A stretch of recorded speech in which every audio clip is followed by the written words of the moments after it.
welcome Lion Nation to Cedar Park, Texas. We are sounding like we're a little bit in a tunnel, a little bit. I'm not sure why that is.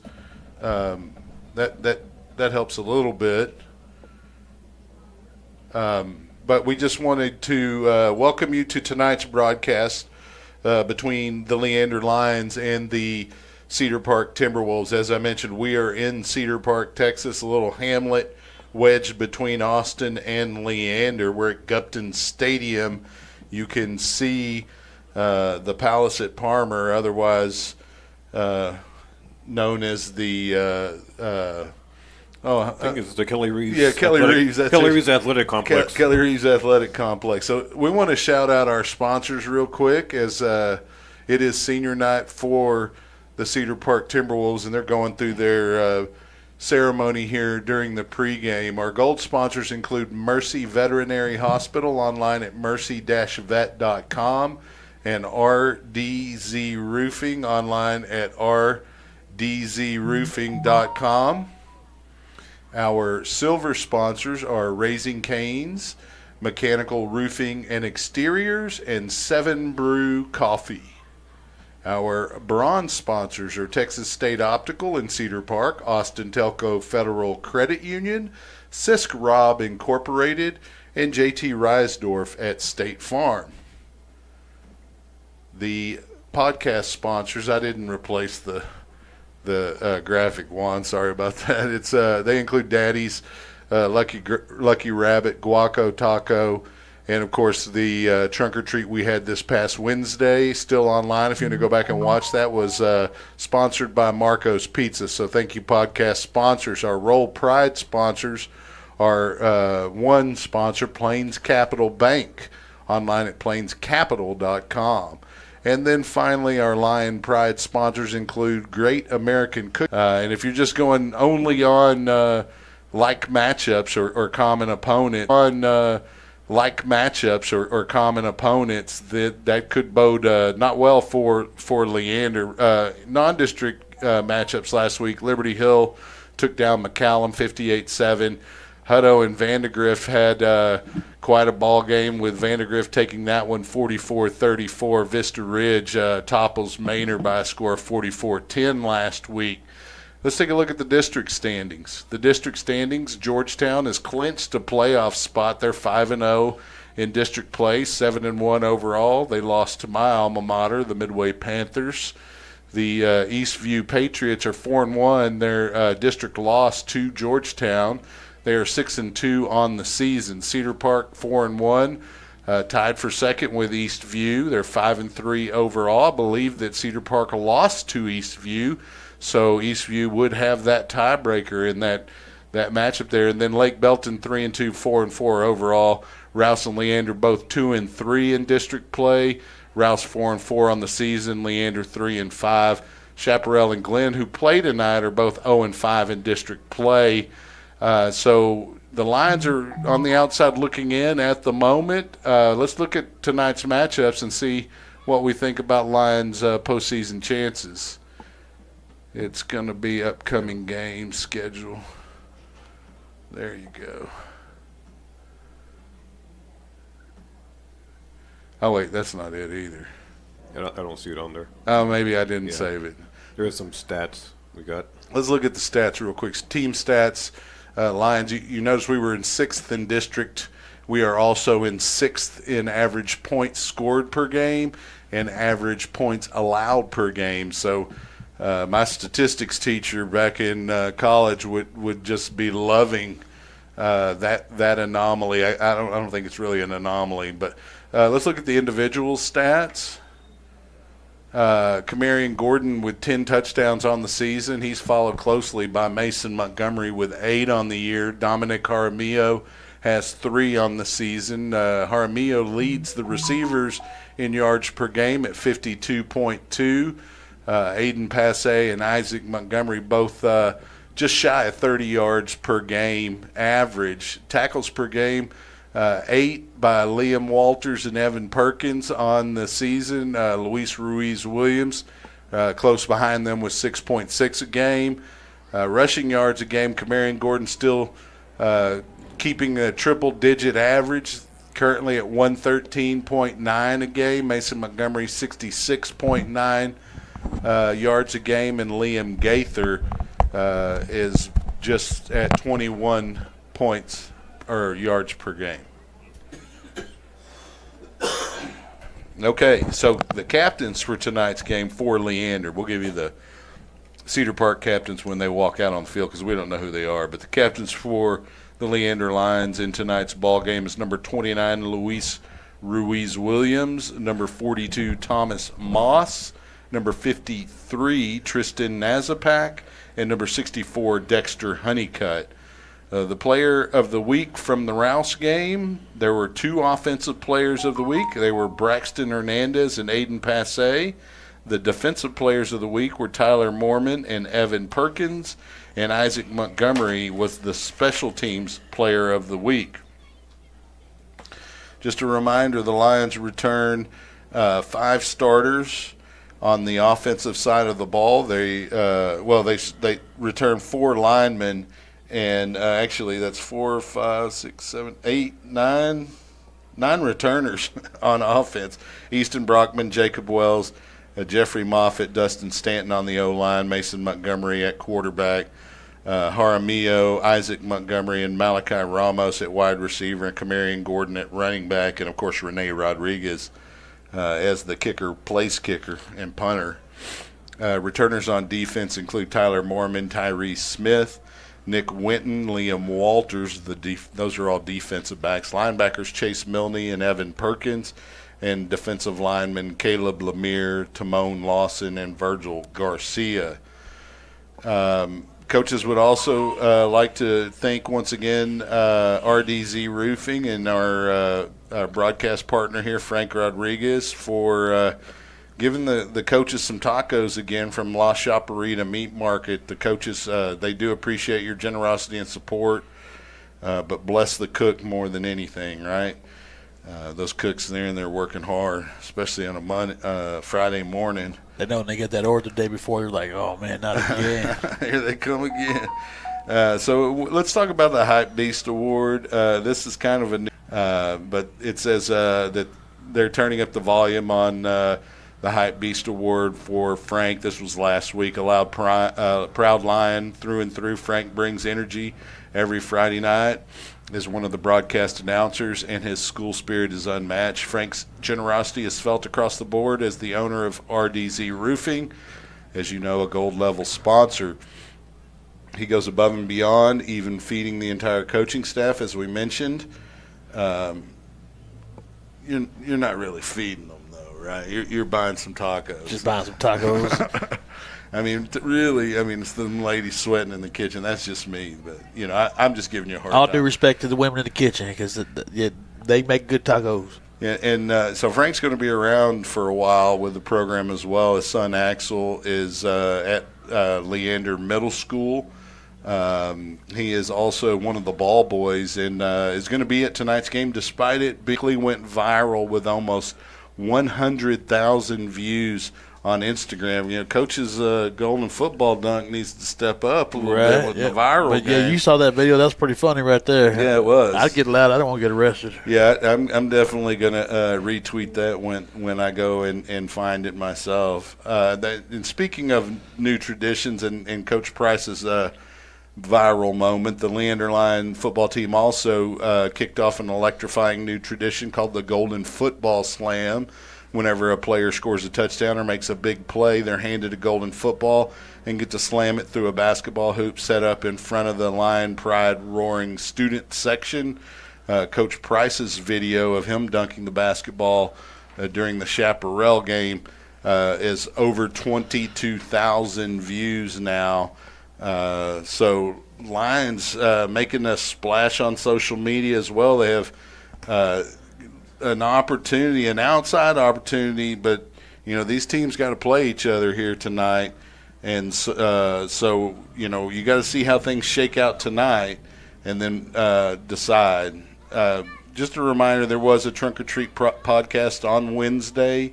It is still available to view. Just go to SHN Sports on the YouTube app and you can find that one under the Lion Nation podcast library of videos. Other events from this past week, Leander held its first send-off of the year.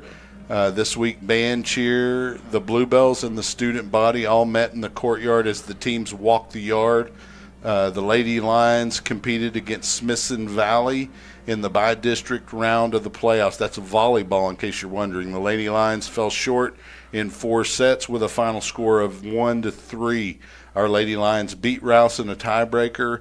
5th set earlier this past week. We are so proud of our head coach Stephanie Johns and our volleyball team for placing 3rd in district and making an appearance in the postseason. Also, cross country competed in the state cross country meet in Round Rock at Old Settlers Park this morning, and looks like the results didn't come with a printout. Maybe they weren't done at print time.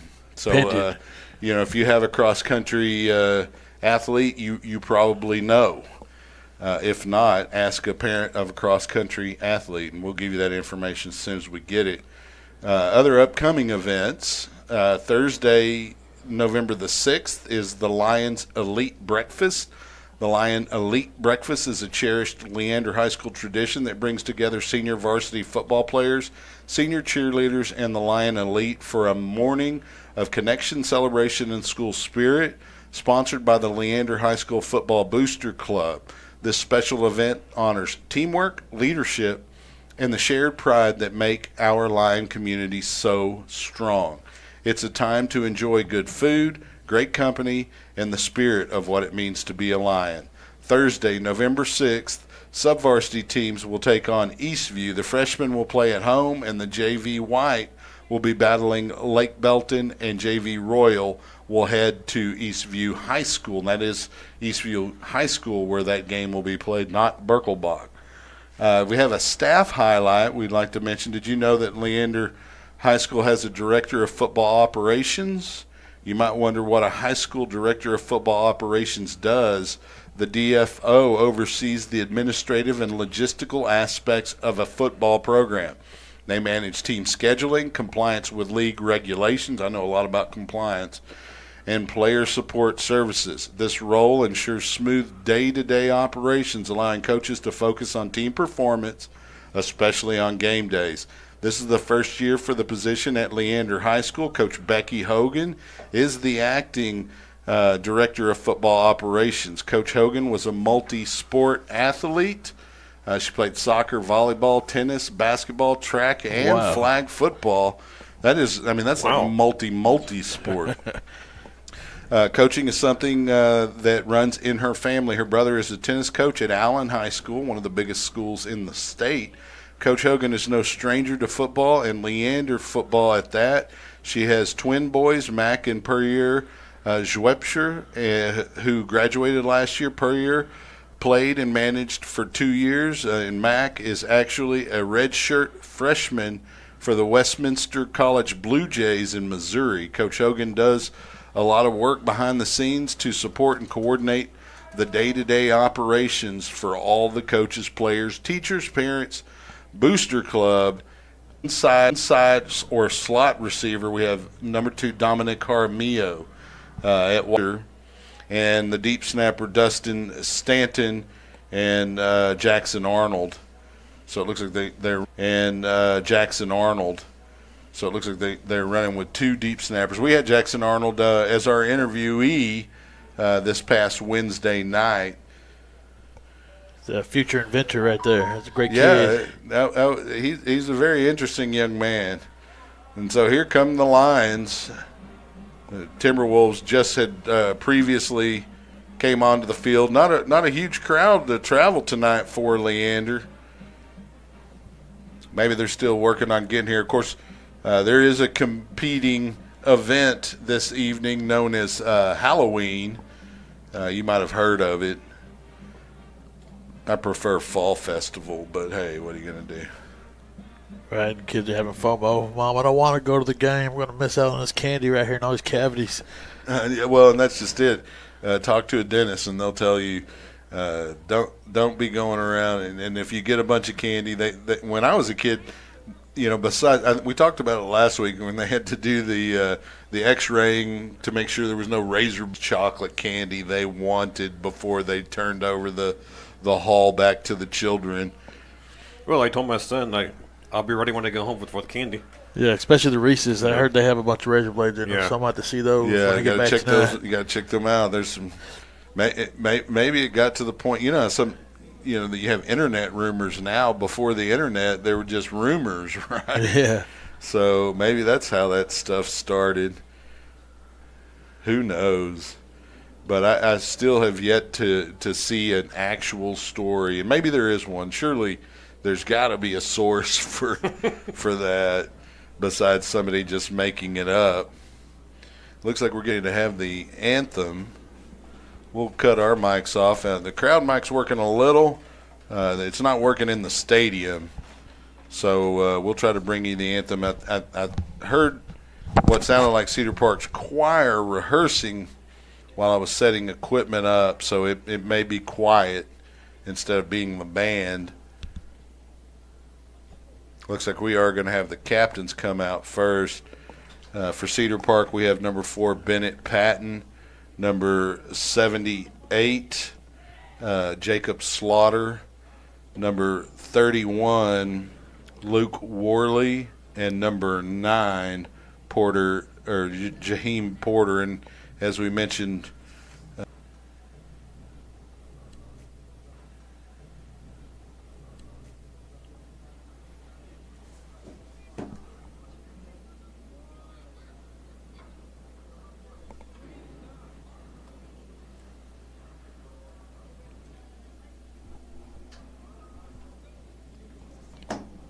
Yeah, tonight Leander's going to have their handful rushing. Last week, Cedar Park put up one guy, number 21, 30 carries for 229 yards.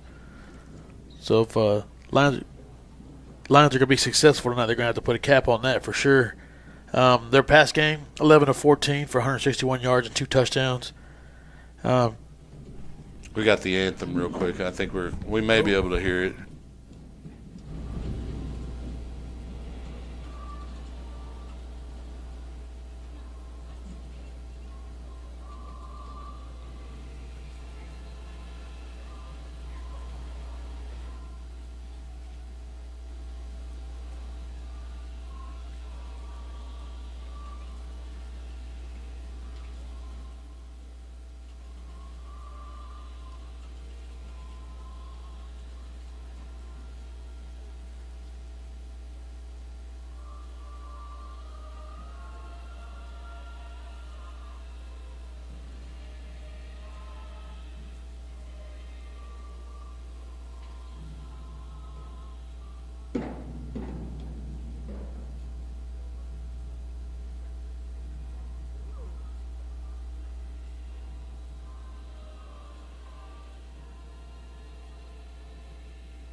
Well, the crowd mic wasn't working very good. And it sounded like somebody bounced it off the side of the press box at some point during that. But we will keep it on for the ambient noise in the stadium. We apologize. It looks like the stream may have frozen for a second, but we appear to be back with the live picture. And we haven't dropped any frames, so I'm not really sure what that was beyond, again, it being senior night and a lot of camera live feeds and things like that are going on here at Gupton Stadium, home of the Cedar Park Timberwolves. And I'm sure there were a ton of them getting out, getting set up to record and share the children singing the national anthem. So we're about a minute, 15 seconds away from tonight's kickoff. Yes, like I was saying before, the national anthem. I apologize for that, America. Cedar Park had 300 yards rushing as a team, so they're real heavy on the run game. Pass game was 161 yards, so I wouldn't say it's too balanced, but we're definitely going to put a cap on that run game if we're going to have to be successful getting a W tonight. Well, we talked about it with Coach a little bit at the coaches show, how important the run, stopping the run and running the football is to a victory tonight. Back deep to receive for the Timberwolves, number 18, Kyson Pham, and number 81, Wesley Hebert. Of course, Rene Rodriguez will be kicking off for the Leander Lions. And we'll bring you all of the action here tonight. A long discussion between Rene Rodriguez and the head linesman. Not really sure what that was about. Maybe there's some rule that he wanted to make sure he was aware of. And some of them referees, they like to coach too, especially when you're at the youth level. You're like, I'm not teaching them that. I'm teaching them to cheat. Stop it. Stop teaching them sportsmanship. So the Lions will come out ready to kick off. The deep men move back to about the 10 and the 5-yard line. We'll see what the Lions do here. It's going to be a squib kick. It's going to take a high hop at the 15. It was fielded up to the 30, 35, spinning around to the 36 was the returner, and that was number 18, Kyson Pham.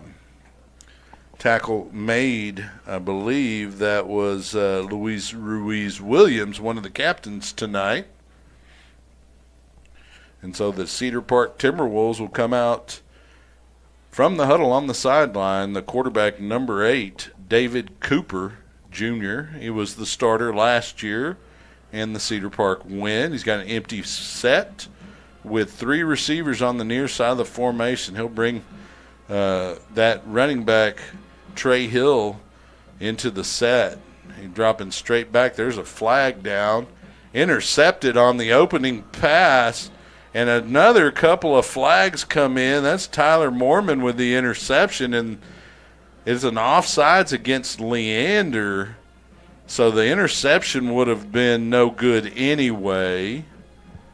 But it looks like not only will the interception not count, the Timberwolves may have an interference.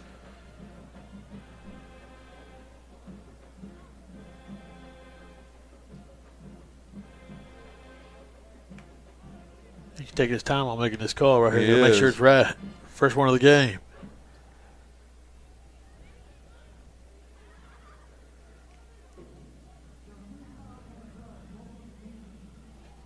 Both against the Lions.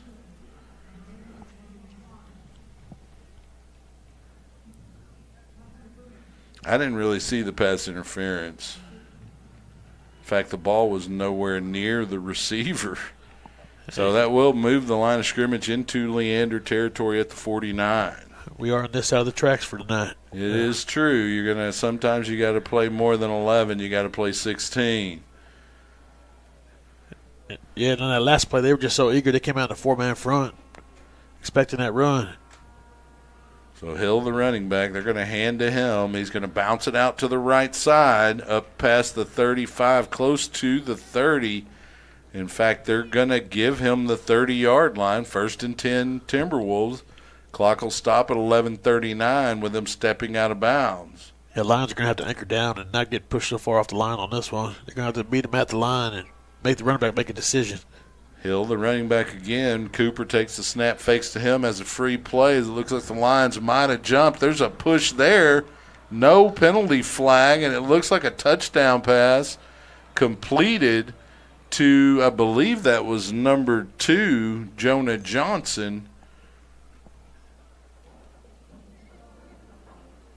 But Yeah, I'm with you on that one. That separation right there was he pushed off for a reason. Yeah. That will always give you some space to make a catch, and that's what we saw there. And again, it was an offsides against Leander that gave the Timberwolves an opportunity to take a shot downfield, and they cash in because no call made on what looked like offensive pass interference to me. So in for the point after attempt is Julian Williams, I believe. No, I saw the 7. It is Alejandro Hernandez, and he'll make the point after. It is a 7-0 Cedar Park lead with a ton of time still left here in the first quarter. Only 28 seconds off the game clock since we kicked it off.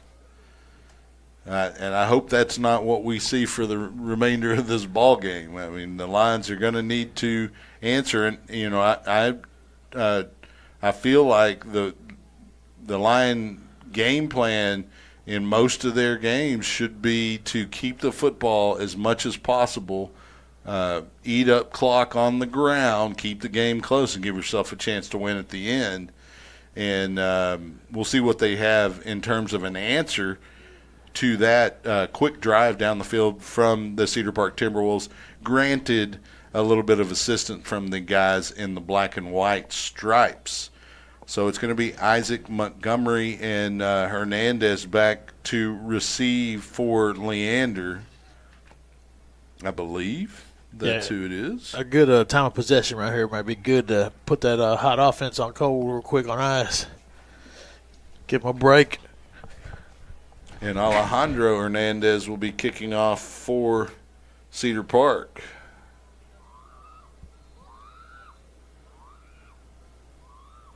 Timberwolves wearing their black on black uniforms. Lions wearing white on white, fielded by Montgomery, or is that Jaramillo?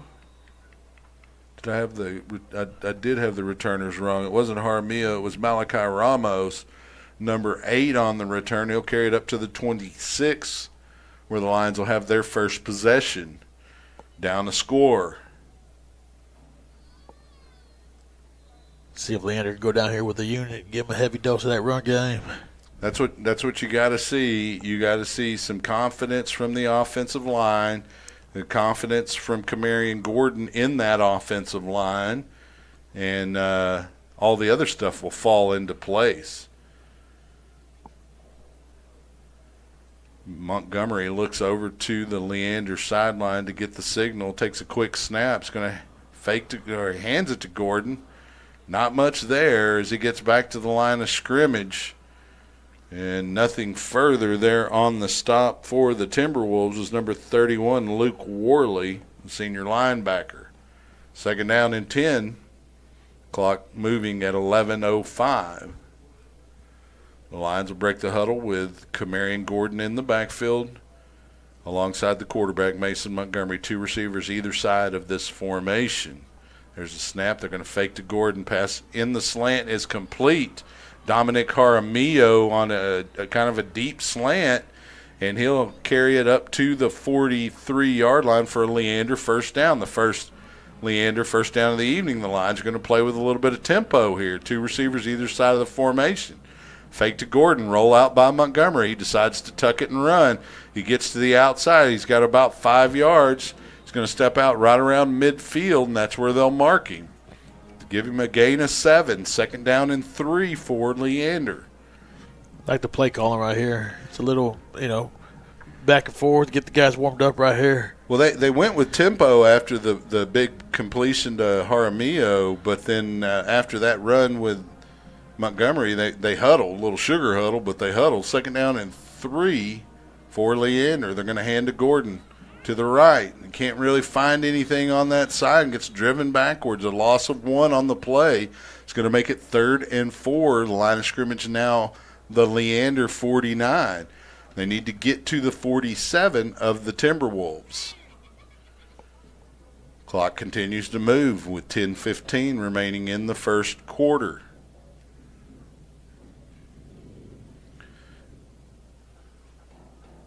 Gordon will line up to the left of Mason Montgomery. 2 receivers either side of this spread formation. There's a snap. They fake to Gordon. Dropping straight back. Montgomery passes over the middle. Intended for Isaac Montgomery, I believe. It was either Montgomery or Passe. That was a Gaither right there on that one. That was good concentration. He almost pulled that one in right there. Okay, so he's wearing an 8 That's an 18, not a 10. So Lions will go for it here on 4th down, and they get the Timberwolves to jump off sides. No, they're going to say it's against Leander. That really looked like offsides. And it is going to be a false start against the Leander Lions, and that'll make it 4th down and 9. And we'll likely see Rene Rodriguez come out.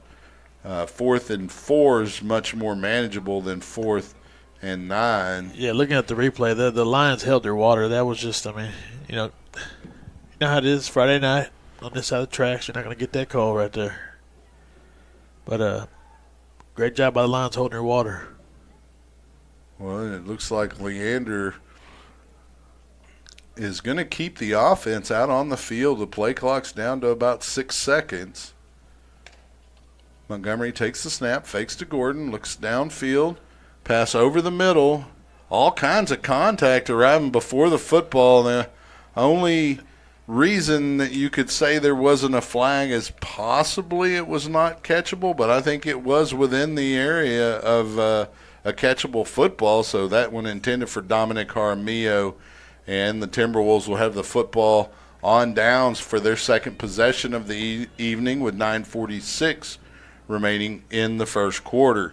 David Cooper, the quarterback for the Timberwolves, out in an empty set. He has 5 wide receivers.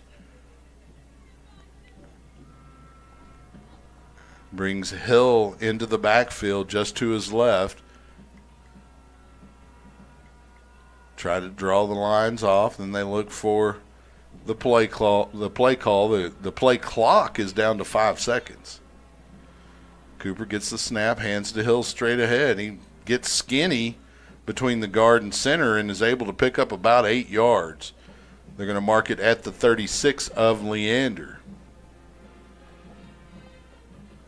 And the clock stopped at 9:40. Not sure why that is. Yeah, this linebacker going to do a better job at plugging that gap right there. If we plug that gap, he's got to go sideways. It looks like there's a penalty flag and it's another offsides called against the Leander Lions. It's going to be declined by the Cedar Park Timberwolves and their head coach, Michael Quintanero. It was at 4 flags in like 4 minutes right there. Yeah, something's not right in the CP. Cooper drops straight back, throws it down the left sideline, and the Lions with an interception. Is that Tyree Smith? Tyree Smith. Number 3, Tyree Smith, goes up in the end zone. It was him and the Timberwolf receiver, and Tyree Smith will come down with the football, and the Lions will have the first turnover of tonight's ball game. Now, can they use that momentum to get some points on the board? That's really what it boils down to. That was great concentration right there by Tyree Smith. Yeah, he well-timed jump. That football arrived, and he leapt right at the perfect time. The receiver looked like he was about 6 inches taller than Tyree Smith, but Tyree Smith's got some ups and was able to get athlete. Yeah. So Montgomery will come out in formation. He'll have 3 receivers to his left, as well as Kamari and Gordon. There's the snap. He's going to roll that direction. Shifts his body around as with some pressure, and he's going to get sacked for a loss of 2 at the 23. Looked like that was number 55, Jude Burke. Clock continues to move at 9:03. Yeah, they were just good coverage right there by the Timberwolves, so Montgomery trying to make something shake. Gordon in the backfield just to the right of Montgomery. There's the snap. They're going to have fake to Gordon. Montgomery has the football to the right. He carries it back to the original line of scrimmage, maybe a little bit shy. Tackle made by number 4, Bennett Patton.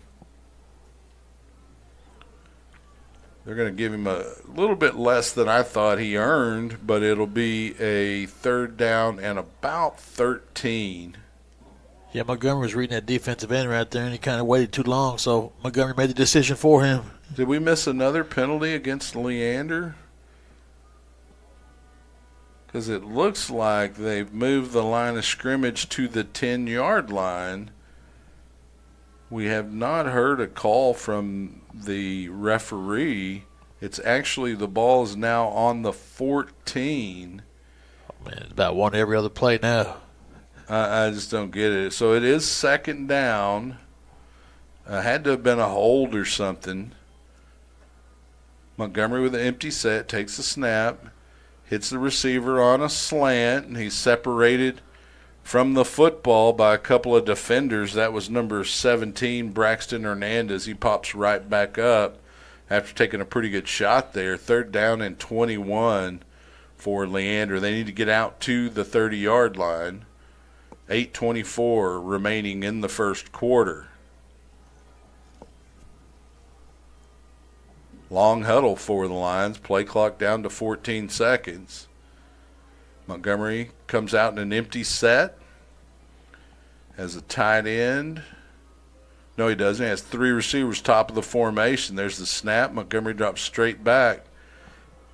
Hits a receiver on the seam. He breaks one tackle and gets back to the original line of scrimmage, or the 20, in other words, and that was Aiden Passe.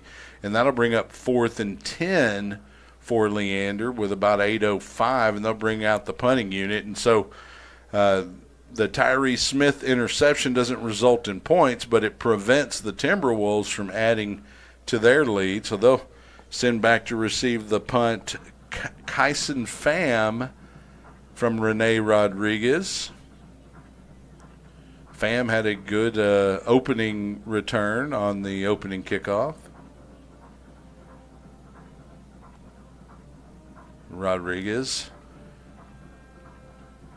Ball drops around midfield. It's going to take a line roll inside the 40 to about the 37, where it'll be downed by, it looks like that's number 6, Jackson Arnold. And so it'll be 1st and 10 for the Timberwolves. This is their third possession. They had a touchdown on their opening possession and threw an interception in the end zone on their second offensive possession. Game clock at 7:25. Cooper in an empty set. 3 receivers top of the formation. Lions have a lot of defensive backs, and they're going to bring Hill to his right in the backfield. Cooper and Hill take a look to the sidelines to get the call. Cooper takes the snap. Hands it to Hill straight ahead over the 40 to about the 44 for a gain of 7. It's going to be second down, 3 yards to go. And as we mentioned, the Lions really got to figure out a way to slow that running attack down. If the Timberwolves can get 6-7 yards on first down all night, it's going to be a tough road to victory for the Lions. Hill to his left. Cooper takes the snap, hands to Hill. He spins his way over midfield, backs into Lion territory at the 47. Tackle's going to be made by number 9, Chase Milne, for the Lions. Clock moving still, 6:35. Hill just to the left of Cooper. Cooper drops back to throw, has a receiver on the left sideline. Incomplete, a little bit too long. Intended for Jamal Porter. Tyree Smith out there on the coverage for the Lions, I believe. And that, I guess they didn't learn the lesson from the last time they tried to challenge Mr. Smith. He said he'll take another one on that one. Well, you get one in the area of the middle of the field, he might take it the other way. Clock stops 6:23 on the incompletion. Cooper takes the snap. He's going to hand to Hill coming to the near side. He's going to get a nice gain up over the 40. They're going to mark him right around the 39 or 40. He's going to be about 3 yards shy. They're going to give him the 40. Clock continues to move at about 6:03. So third down, probably two down territory here for the Timberwolves. Hill lines up to the left of Cooper. Three receivers top of the formation. There's the snap they're going to hand to Hill. He finds a little bit of a crease and a first down past the 35 to the 34. Yeah, Lions are going to have to plug them gaps right there. Like I said, they're giving that running back too much time to read. You plug that gap, make them go sideways, not north to south. Looks like Milne and Arnold were in on the stop, and you're right. The run fit's got to improve. Three receivers for Cooper to the top of the formation. A lot of pressure. Tunnel screen to the receiver number 2, and he finds a lane all the way to the end zone. That's Jonah Johnson on the reception and score for the Cedar Park Timberwolves. So with 5:24 remaining in the first quarter, it is a 13-0 lead for the Timberwolves. Point after touchdown, of course, moments away. Number 87, Alejandro Hernandez, will do the honors, and holding for him will be Braden James. Or check that, Wesley Hebert, the holder. And the point after is good. So the Lions will come back for their third offensive possession, down 2 scores. They're going to have to get something going offensively if they want to stay in this football game, Frank. Yeah, and the good thing is there's still plenty of time. There's still 5 minutes and 24 seconds left in the first quarter. So yeah, the clock is not moving at the rate it's moved in the last couple of games for Leander. And but if the Timberwolves continue to run the football at the clips that they're getting these gains, once they get a few touchdowns ahead, they're going to run the football. Yeah, I can see that. But like I said, Leander's going to have to put a cap on it, go find an answer right now. Monty and his crew is going to have to find the unit, going to have to find their way into this end zone before it gets ugly. Yep, agreed. So back deep to receive for Leander is going to be Isaac Montgomery and number 8, Malachi Ramos.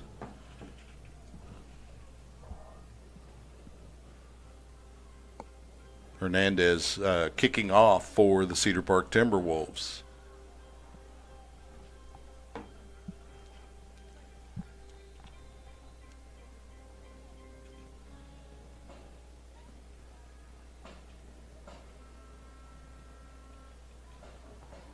Short kick's going to be fielded by the Lions around the 25, carried up near the 35, and forced out of bounds is going to be number 17, Braxton Hernandez.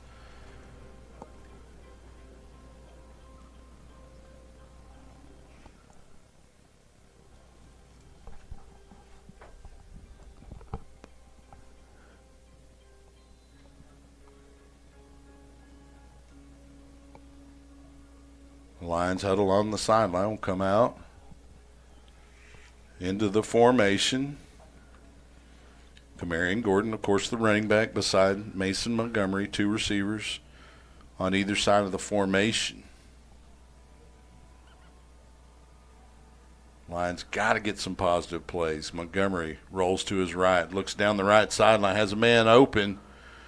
Passes complete to number 2, Dominic Jaramillo, all the way down inside the red zone at the 15-yard line of the Timberwolves. And he gets up and implores his sideline to get fired up and not give up on this game this early. That was a great dime right there by Montgomery right there.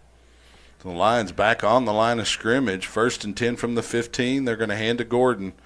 Right up behind the center, he's going to spin his way down to, they're going to give him the 11-yard line, gain of 4 yards.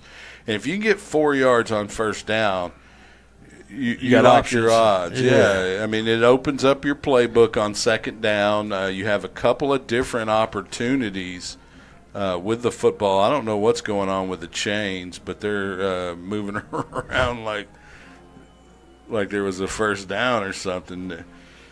So Gordon remains the running back. They're going to fake to him. Montgomery hits Gaither on a little drag route. He's going to be about a yard shy, maybe 2, of the line needed to get a first down. It looks like they're going to give him the 6, which He needs to get to the 5.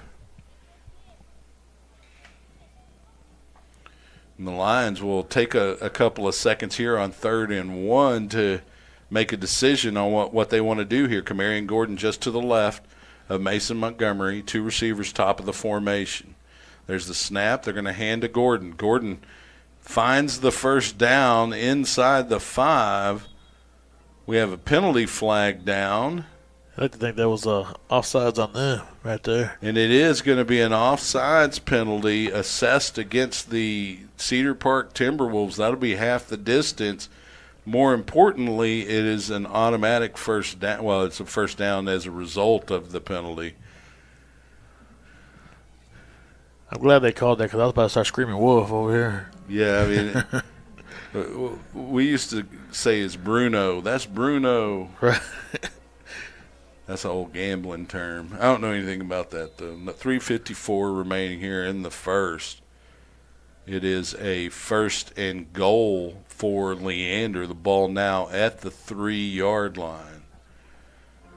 They'll come out in formation, or break the huddle, rather, into formation. They're going to hand off to Gordon. Has to bounce it outside, and he gets drug out of bounds at the line of scrimmage by number 26, Madden Kiev. So now 2nd and goal. Play clock moving with about 22 seconds. The game clock stopped at 3:33. Gordon lines up to the left of Mason Montgomery. 2 receivers top of the formation. Gaither, the H-back. Montgomery fakes it and has to make a move in the backfield, but he makes an excellent move. And Bennett Patton over there looking for his jockstrap in the backfield around the 7-yard line as Mason Montgomery takes it in for the score. The first score for Leander tonight will cut the lead to 14-6 with 3:28 remaining. I haven't heard that one in a while right there. So Rene Rodriguez out to attempt the point after. High snap, able to get it down and make the kick. Give credit to the line holder there. And where's my 2 deep? Who is the holder? We got to give him some credit. I believe it's Case Schneider, but it could be someone else, and I apologize. But they've done a great job of that.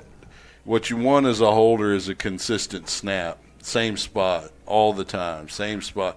You don't want to have to be reaching up sometimes and reaching down sometimes. And there's a lot of pressure on the deep snapper. That is one of the roles that I took on in high school, and it is you end up losing practice time because you got to go work on your snaps. You lose position time. Play doesn't happen without that snap. No. So back deep for the Timberwolves. Looks like it's going to be Carlson or no, check that. It's Kyson Pham as well as number 81, Wesley Abear. Rene Rodriguez to kick off for the Lions. Really no wind here this evening. It is chilly, though, as the temperature continues to drop with the sun down. I believe we're going to end up in the 50s before it's all said and done.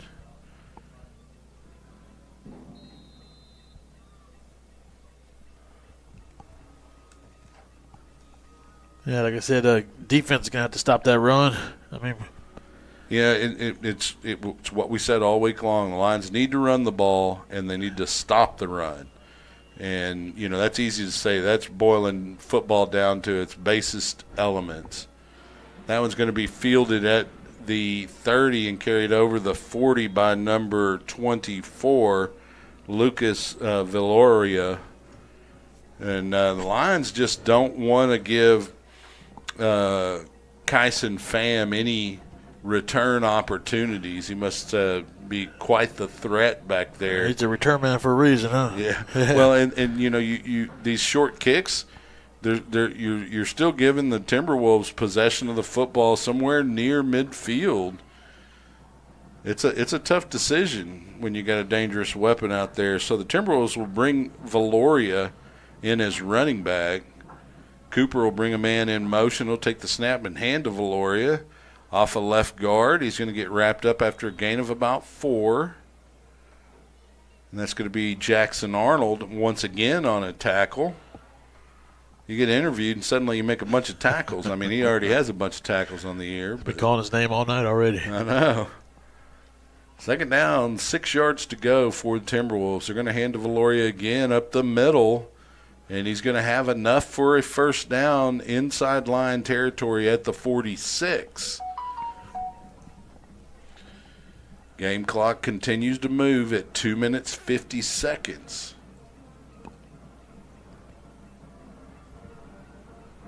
Valoria remains the running back for the Timberwolves. There's the snap. Cooper's going to hand to him.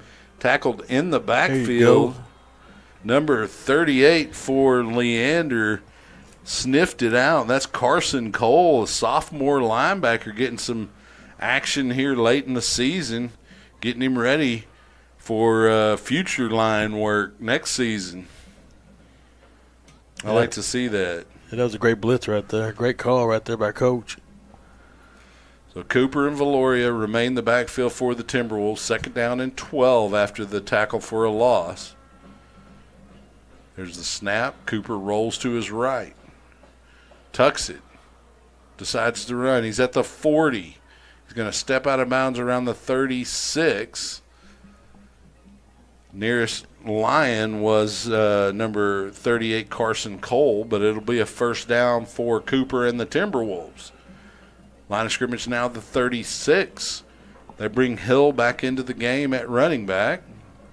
They're going to hand to him straight ahead. He carries it over the 30 to about the 28.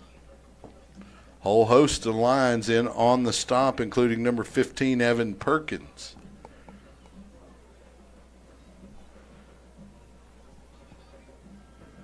Lexon Cordova in on that as well. Second down and 2. There's the snap. They're going to hand to Hill. Going to the near side. He's going to get it down near the 20. They're going to give him the 21. Look like number 5 on the stop, Liam Walters. Timberwolves back on the line of scrimmage here. First and 10. Cooper and Hill in the backfield, 2 receivers. Top of the formation, 2 here on the narrow side of the formation. Hill moves to the right of Cooper. Under a minute left here in the quarter. Hand off to Hill. On the left side, he'll get inside the 20 to the 19 before he's dragged down. And it will be a first down. Tyler Mormon coming up from safety to make the tackle. Game clock at 40 seconds. Play clock at 26. Timberwolves will have to run at least one play this quarter unless they want to be penalized for a delay of game. Hill, the running back. The H-back, Baker. It's a rollout by Cooper. They're going to hit Baker on a little drag pattern in the flat down to about the 15.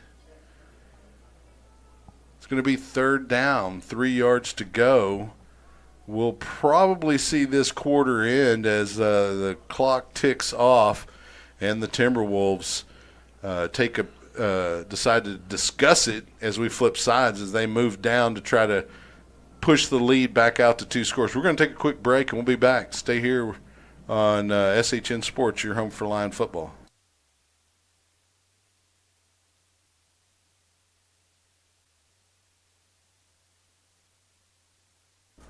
Welcome back to Gupton Stadium in Cedar Park, Texas, as the Lions trail the Timberwolves by a score of 14-7. The Timberwolves have the football in Leander territory at the 14. It is a third down and about 3 yards. The Timberwolves need to get down to about the 11.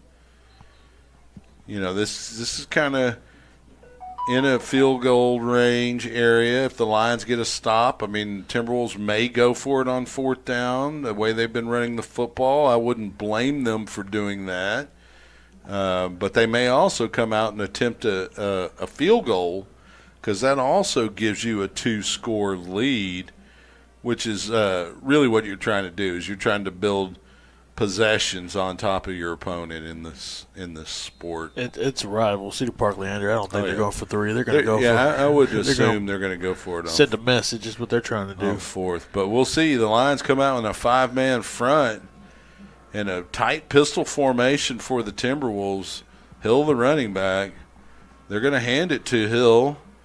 And he's going to get stacked up shy of the line needed. He only going to get about a yard, maybe a yard and a half down to the 8. And so it is 4th down decision time for Coach Quintanero. Yeah, and it looks like the decision was made before the quarter commenced.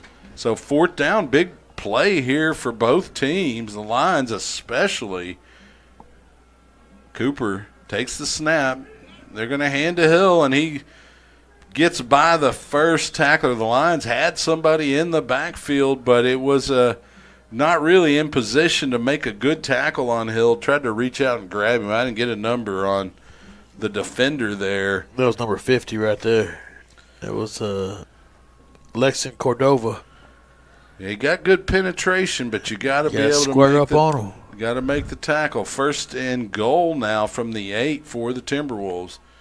And they're going to jet sweep to number 2, and that is Jonah Johnson. He'll carry it down to the 4-yard line before he's tackled. And the Lions act like they have the football and nothing signaled, except now the side judge looks like he's pointing that the runner was down at the 4. So despite the urging from the Lion defense, not going to get a call in their favor on that potential turnover. Clock continues to move here in the second quarter at 10.5 minutes remaining. Pistol formation. Hill behind Cooper. There's the snap. They're going to hand to Hill. And he's got an easy lane on the right side. And Coach Price out on the field. And there's going to be a false start. So that touchdown, take it off the board. We'll do that play again. Oh, no. What is going on? They're going to have to back it up first. If that's. I don't understand what just happened. I thought it was a false start is what he said. Well, it was either a false start or they ran the play falsely. And then they just said, hey, we didn't blow the play. He made the false start signal and pointed towards Cedar Park, so I don't understand what's going on. Yeah, that's going to be a they're playing their own game over here. One of those reports, one of the things you might not think about as a parent or a high school football fan is the coaches do a weekly report to the Texas Officials Association. And they report on the performance of the officials. It is a thankless job. Couple of scores here. Georgetown leading Lake Belton 14-7 in the second. Glenn ahead of Chaparral 21-0 in the second. And Rouse leads Eastview 7-0 in the second. So that was a 2-point conversion. That's what that was. Okay, but that. So they still should have backed up. I thought it was a false start though on the. That's on the what play, it looked the touchdown like. Play, yeah. I mean, the judge on the Leander sideline came running in, indicating, the signal for what would be a pre-snap penalty, either a false start, illegal motion, something to that effect. Too many men in the backfield, something, but nothing happened. There was no ball arrangement or nothing like that. And then when they lined back up, I thought, well, wait a minute. They didn't assess a penalty, but what they were doing was going for 2. Now they're kicking off, and that one's going to be fielded by Malachi Ramos. He dropped it and then was able to pick it back up and get it up to the 10-yard line before he is stopped, and that's where the Lions will have their 5th offensive possession, down 22-7 to the Timberwolves here at Gupton Stadium in Cedar Park, Texas. Lions huddled on the sideline. Timberwolves in formation. The Lions are just going to have to pound one into the end zone again right here. They do get the football in the second half, so if they can close out these final 10 minutes with a touchdown and prevent Cedar Park from scoring, they'll be within 8. Montgomery rolls to his right, throws downfield. The pass is complete to Hernandez at about the 28. They're going to give him the 26. That's a kind of a poor spot. Clock didn't move at all on that play. Okay. With the completion, it would have stopped as he went out of bounds. 2 receivers either side of the formation for Montgomery. He's got Kamari and Gordon just to his right. I'm going to fake it to Gordon, roll to his left a little bit, kind of ooch that way, throw across the field. He's got Isaac Montgomery who cuts in at the 45, spins down to about the 48. And that's great composure by Montgomery right there. He sat there, let it set up a little bit, and he found his open man. He had a lot of time, no real pressure from the Timberwolves, and Isaac Montgomery finds himself open, and a nice pitch and catch there for Montgomery and Montgomery. And no, that's not a law firm. M squared right there. Kamari and Gordon just to the right of Mason Montgomery. Fake to Gordon. Pass is complete to number 2, Dominic Jaramillo. And it'll be a first down for Leander in Cedar Park territory at the 40. Yeah, Montgomery's been placing nothing but dimes all night tonight.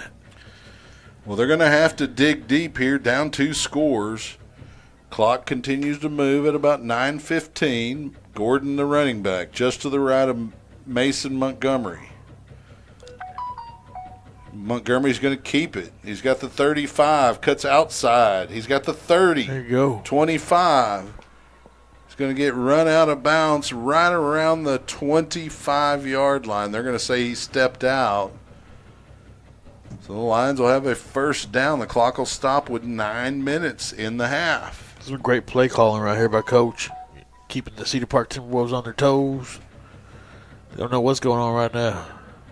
And there will be a timeout for the Timberwolves as they want to discuss maybe just that. Yeah. They're noticing a little bit of different package coming from the offense of the Leander Lions and find themselves on their heels a little bit after scoring a touchdown to build the lead back out to 15. Yeah, that's great to see Montgomery slinging like that. It opens up everything else. I mean, I don't think we've seen a handoff yet for Gordon.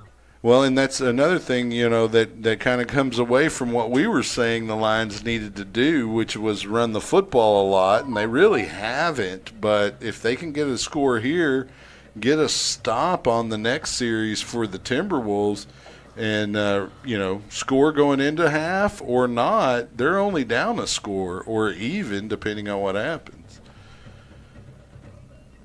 So the Lions will come out after discussing it with the coaching staff. It's great. Yeah, it's great to see the Lions with great composure right now and confidence the way they have with all the laundry that's been on the field and everything that's gone so far. But, well, those are discouraging things that can kind of get you down, and you can't let those things beat you. You got to overcome them. That's the importance of lessons in football. Kamari Gordon right up the middle for a score. There is a penalty flag in the backfield right around the 27, and it is going to be a hold against Leander. So that touchdown will not count. I did not hear the number. The referee's mic is terrible here tonight. I'm going to be honest with you on that one. I didn't see any holding. I just saw good, clean blocking right there. There's only 3 hats on the defensive side that didn't rush. He found that hole, and he exposed it, and he was gone. Yeah, that's a tough break for the Lions as it'll make it 1st and 20 now from the 35. They need to get down to the 15 to keep this drive alive. The game clock now at 8 minutes, 54 seconds remaining. Bands are lining up on either end of the stadium. We will turn up the crowd mic, but there is a little bit of static on for some reason the LISD stadium mics just don't work. There's a snap. Montgomery has a man open down the seam, and he's unable to bring it in. That was Malachi. No, that was Case Schneider. He just got ahead of himself on that one right there. He was seeing us. He was seeing the end zone, and took his eye off the football for a second. The clock stops on that incompletion with 8 minutes 49 seconds remaining in the half. The wideouts are Ramos and Isaac Montgomery. The slot receivers are Ramos in motion. Screen pass complete to Gordon. He'll carry it up near the 30. They're going to give him the 31. So a gain of about 6 yards. It's going to be third down. Make that a 4-yard gain, 3rd and 16. Clock continues to move with about 8:24 left in the half. Long huddle by the lines. Coaches get a signal in. The play clock's at about 13 seconds. Looks like the Lions will use one of their 3 timeouts with 8:07 remaining here in the first half. Just a reminder, the regular season for Leander will end a week from tonight at AC Bible as the currently in second place Eastview Patriots pay a visit to Leander High School. Eastview's trailing right now to Rouse, 14-0. Rouse, we need Rouse to lose because Rouse is in the pretty much the same boat as Leander, but they have the head-to-head tiebreaker. So we need Rouse to keep losing. We just need them to lose their last 2 games. But we need to win tonight, or it doesn't matter. And even if we win tonight, it may not matter. It depends on how those other games shake out. Yeah, well, we would need Lake Belton to lose too, because they're also in the same boat. They have tiebreaker over us as well. Yes, exactly. So, we need teams to beat the teams they're not supposed to, and then us to win these games. And you never know. Regardless, it's been a while since Leander had an opportunity in the last couple of games to make the postseason. So steady improvement, maybe not as fast as our society would prefer with the short attention spans. Montgomery has to step up in the pocket, tucks it, decides to run. He's going to be close to the line. He's going to have the first down inside the 15 to about the 12. He was running for the marker, and he kind of put his brakes on, and all the defenders kind of overran him, and he kind of cut inside of them and picked up the first. Headsy play there by Mason Montgomery. Yeah, it's always good to see him keep his composure and manipulate the game to his likings right there. Yeah, that's not an easy thing to do at full speed, especially the speed that he runs. So Gordon and Montgomery in the backfield, 2 receivers on either side of the formation. Handoff to Gordon. He bounces outside and gets down close to the 10. They're going to mark him at the 11. So gain of about 2. And the Lions able to eat valuable clock time here. If they can get a score and burn off another couple of minutes and then get a stop and a potential other score, things are looking differently. Gordon to the right of Montgomery. There's the snap. Gordon rolls that direction. Has to get rid of it. Intended for number 2, Dominic Jaramillo, but he was mostly just throwing the football away as Bennett Patton had a bead on him from behind. They brought a defensive back in on a blitz, so it'll be 3rd down and 8. I think if you don't get a first down or real close to it on this play here, I think you come out with Rene Rodriguez and take the 3 points. Yeah, it's still early in the game. I'd take my 3. So Gordon will be the running back. There's the snap. They faked Gordon. Montgomery rolls to his right, throws it into the end zone. Oh, and it was in the hands of Isaac Montgomery and then out of the hands of Isaac Montgomery. I couldn't tell if a defender got a hand on it or not. There were a couple of guys in that area, and that is what we just said we would do, is what the Lions choose to do on the incompletion. For the next play, the fourth down play, they're going to bring Rene Rodriguez in, and it looks like I got the holder's name. That's Evan Linden, doing a bang-up job as the holder for the Lions. 28-yard attempt, low snap this time. Linden gets the snap. It's down. The hold is there, and they're going to say it is hooked to the left, and that is why you need a consistent snap. It needs to be essentially the same thing over and over and over again. It should be muscle memory for all of the parts of what is actually a pretty complicated play. Yeah, that just floated a little bit too much right there. Yeah, it just carried a little bit. You know, as a kicker, you're looking and waiting for that snap, and then when you see it a little bit low, it makes Timing's all off. Yeah, it takes a little bit off the time, and you may end up hooking it, and that's what we saw there.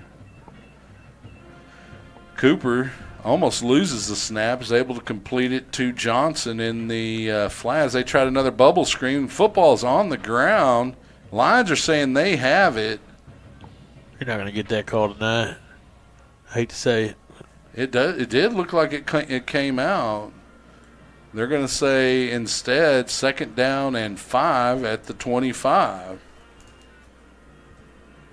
And the white hat comes in. They want to make sure the call is correct, I guess.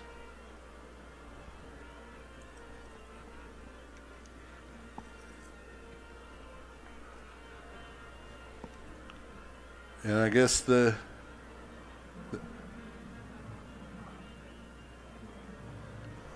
you can't hear that mic for whatever reason, but it's 2nd down. He basically said there was no fumble on the play, but I saw the football bouncing around. I thought he said, "Welcome to Cedar Park." That too, probably. That's probably what it translates to in Swahili. Nothing to see here. So it is a 1st down on that carry by Hill to the 30-yard line. Game clock continues to move at 6:07. Backfield will remain Cooper and Hill. 2 receivers either side of this formation for Cooper. Takes the snaps, going to hand to Hill straight ahead. He makes a few guys miss. He's not really making a lot of lateral moves. He's just running north and south. He's going to get 9 yards, maybe 10. Yeah, just got to plug those gaps up right there. Don't give them any decisions. Make them get sideways. And the Lions will use one of their 2 remaining timeouts with 5:39 remaining on the first half game clock. It looks like both bands are continuing to warm. I mean, you can hear I think that's the Cedar Park band. It's based on where we put our crowd mic.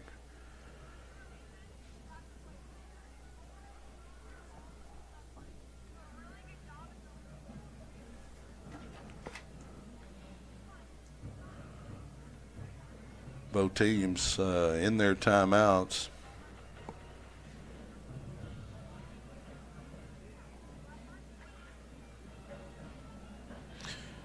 Well, Frank, those new facilities are pretty nice there at Leander High School. I need to go check out the weight room. That looks great. Yeah, he said the fire department gets to work out there. That's pretty cool right there.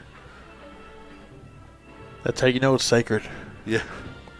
Well, and there's no reason to not make those resources available. Yeah, there's a big old A-Rod. He used to go to Leander back in the day. He's a fire chief now. Oh, really? Yeah. Shout out Anthony Rodriguez. He's their center. Shotgun formation, pistol. We have a whistle right before the snap. Of course, there's no penalty flag. No.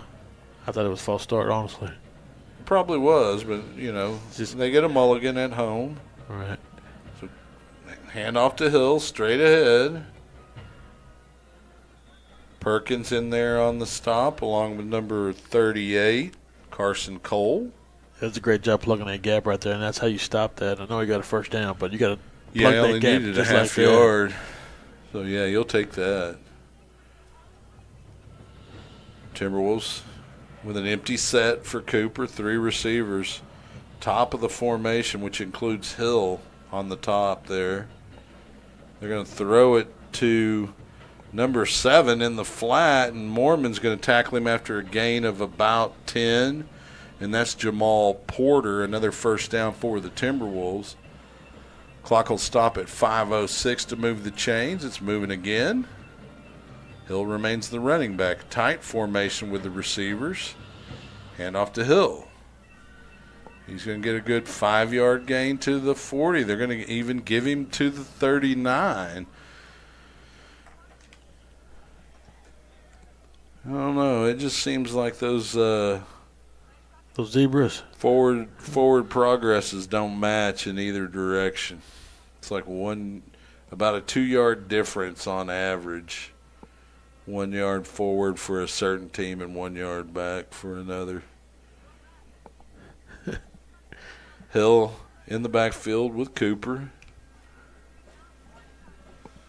Cooper's going to try to hit a receiver on a screen. It's incomplete. That was intended for Braden Johns. That was a great job by Virgil Garcia to get a hand on that one right there. He could have possibly just took that one. And I know the score says 22-7, but right now we're winning the turnover ratio 1-0 right now. So. Yeah, we need another one. Yeah. We're unable to capitalize on the first one with points. A very athletic interception in the end zone by Tyrese Smith. Hill just to the left of Cooper. 2 receivers near side of the formation. There's the snap. They're going to hand to Hill. He's going to find a crease and a first down near the 30 at the 31. Chase Milne on the tackle for the Lions. 1st and 10 Timberwolves. Clock at under 4 minutes. Cooper drops back. Has a receiver out of bounds, the back of the end zone. It was caught by number 21, Trey Hill. That's the tailback. Out on the edge using his speed, and it was a pretty good pass. Oh, no, that was Lucas Valoria, number 24, not 21.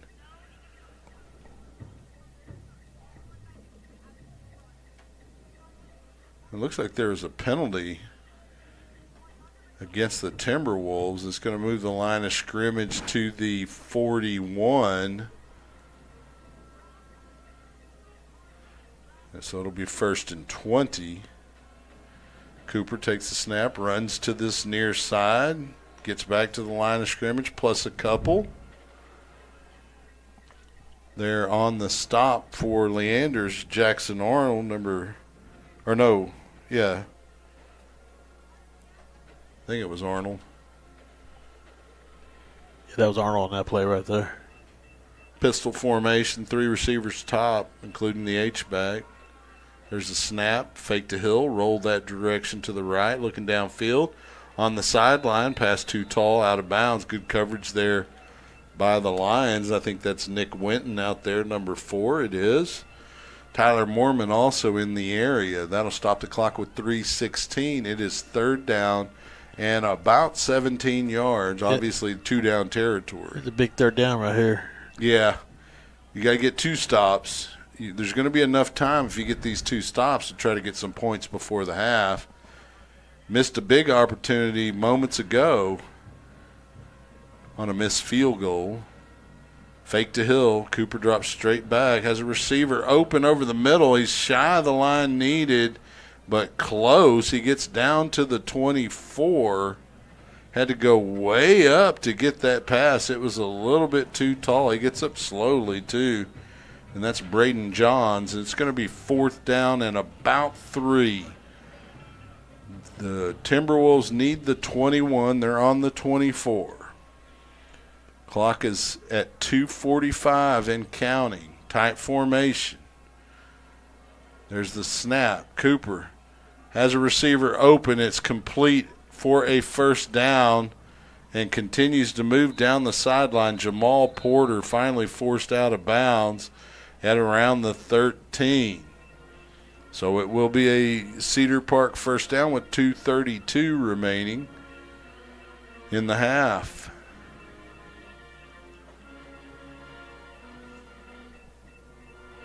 Lexon Cordova into the game. They'll hand to Hill. He will break a tackle in the backfield. He may have the edge. 5, he's in for the score. No penalty flag out there on the edge. It looked like there might have been a hold occurring against Tyler Moorman. And he's not happy. Even adjusting his shoulder pad where he was possibly getting held. Possibly. Yeah. Allegedly. And so you don't get sued. Allegedly. There you go. That was holding him from this angle over here. Looked like it to me. Yeah. Point after attempt now. This 28-7 score.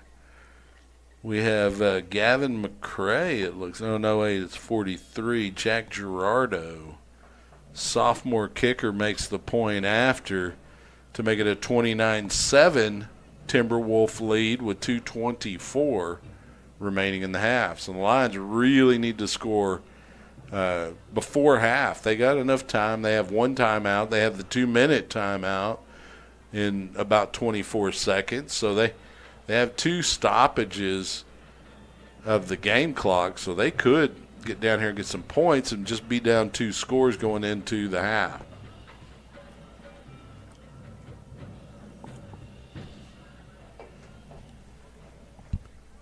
Couple of scores here. Georgetown leads Spelton 21-13 and rouses all over Eastview 21-0 in the second. Wow. A little bit surprised as Rouse tries to make a run to get that 4th playoff spot, trying to wrangle it away from Lake Belton. And Dodgers lead 3-0 in the World Series. Yeah, I kind of expected that one to go 7. You got to get that extra revenue. Right, the extra TV ad money. All of it. You know, the ticket sales, the beer sales. I mean, those hot dogs are like $10, $25. Yeah. The parking lot revenue, $50 to park, whatever it may be. And not to mention the price of the tickets, which isn't even going to the team. The most markups going to those ticket brokers. Gerardo, 2 kick for the Timberwolves here after they scored their 4th touchdown of the evening. That's going to be number 8, Malachi Ramos, on the return. He's going to carry it up over the 20 to about the 25. He flipped to Montgomery right there. Oh, he did? Yeah, he flipped it to I him. was looking for who it was on my roster, so I didn't see. Yeah, flipped to Montgomery. Got So like a little reverse or something? Yeah, it was a little reverse. You'd like to see a little more yards on that play, but, I mean, it was good to see, trying to shake some things up right there. Well, and you can also, he could have faked that, but, you know, obviously they wanted to see what Isaac Montgomery could do on the sideline over there. Let's go ahead and see if the unit can get moving again. They looked pretty good last drive.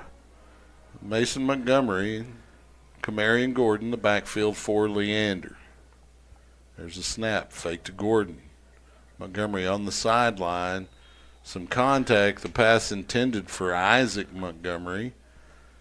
They're going to say it's uncatchable or no contact. I don't know what the determination was there, but it's obviously incorrect. Yeah, it's tough playing away on Friday nights. You know what's going to happen. Come on now. Especially against a rival. But you should be able to overcome it in most circumstances. And I believe the Lions can. They can. They need to get out there and do it. So Montgomery with a keeper, a little designed run, flushed out. He's going to get a gain of about 1 to the 26. He's going to be tackled by Deshaun Stewart. So the Lions will use their it's the 2-minute timeout. The Lions will keep their final timeout in their pocket. Timberwolves have 2 remaining. And that's another thing you got to be careful with is if you don't get points here and you got a 3rd down and 9 coming up. So if this they're going to say that Coach Price. No, they're going to. Okay. I don't know why they did that. So they put 2 minutes and 3 seconds back on the clock, wound the clock, stopped it at the 2-minute timeout, and I don't know. Textbook. That's like popping the clutch to start your standard transmission vehicle. I mean, come on. It's not the way this technology works. I mean, all you have to do is tell the guy, put 2 minutes on the clock. You don't have to have him put it to 2:03 and then wind it down 3 seconds. Maybe he's a superstition or has OCD or something. He wants to turn the clock back. He's practicing for tomorrow night. Right. Yeah, I don't know. Okay. Yeah. He's just superstition, I guess. It's not the worst crew I've seen, but yeah. We should vote on it. We should have some votes, from the fans aspect of it. See how it matches out. That would not shake out well. Maybe it could be Glenn them voting on these refs too. I mean, you're looking at politician level approval rates, 20%, 29%. The people have spoken. Yeah, exactly.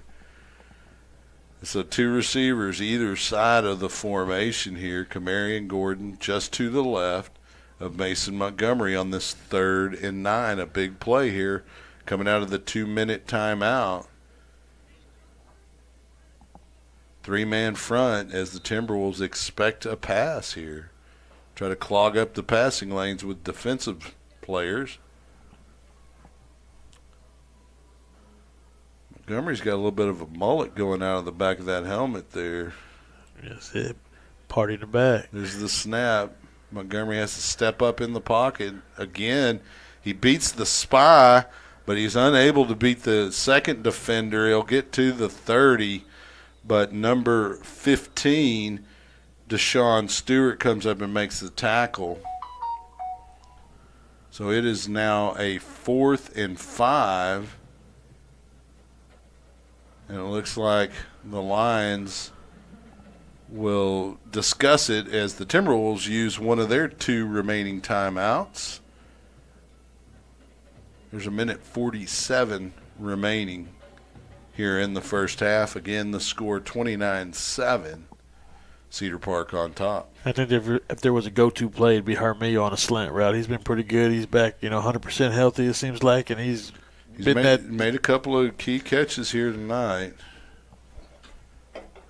I wouldn't blame Coach Price for, I'd be looking at maybe a wheel route to Montgomery or some kind of rub route.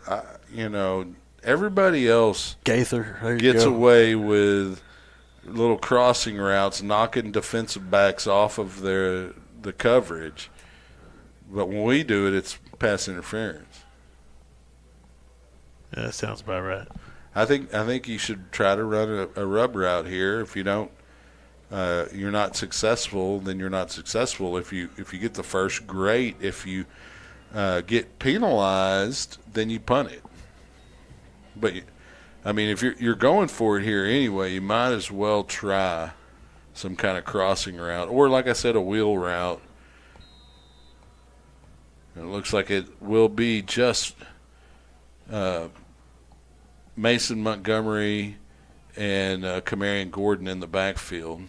3 receivers on the top of the formation.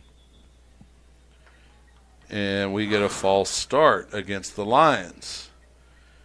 And that will send the punting unit out. Just like I said, if you get a penalty on it, then you punt it away. And the Lions didn't even get a chance to run the play and get a penalty pre-snap.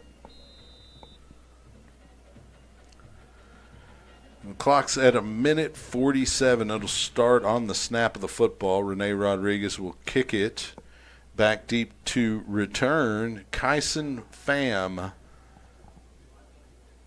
number 18 for the Timberwolves. Rene Rodriguez rolls to his right, gets a nice kickoff. It's going to bounce at the 45 of Cedar Park and roll down to about the 41, where it'll be downed by Jackson Arnold, I believe. Well, Jackson Arnold on the roster is Jackson Arnold. Didn't he say he changed his number? It was 23 or something like last year. Well, no, I think he said he was 6 and he had to change his number because of 6'7", remember? Well, that's why he has. Oh yeah, his number is 6 now. So him and Mormon can be 6'7". Oh, I got you. So he switched to 6, not 6'7". from 6. That'd be a story you have to bring up with his kids later on. I'm still trying to figure it out. It just sticks. It just threw it at the wall and it stuck. Yeah, it did. Hill, the running back, beside Cooper. There's the snap. Cooper follows Hill to the right. He's going to pick up about 4 yards to the 45 and be driven back from there.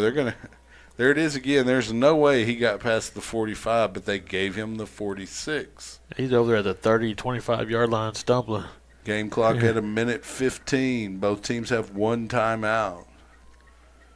There's the snap. Cooper drops straight back. He's got some pressure. Oh, man. There should have been a hold call in there. Cooper over midfield, forced out of bounds at around the Leander 47. That'll be a first down. Carson Cole, the sophomore linebacker, forcing him out. Man, at some point, these refs do have responsibility for these kids and their safety out here. I mean, that was...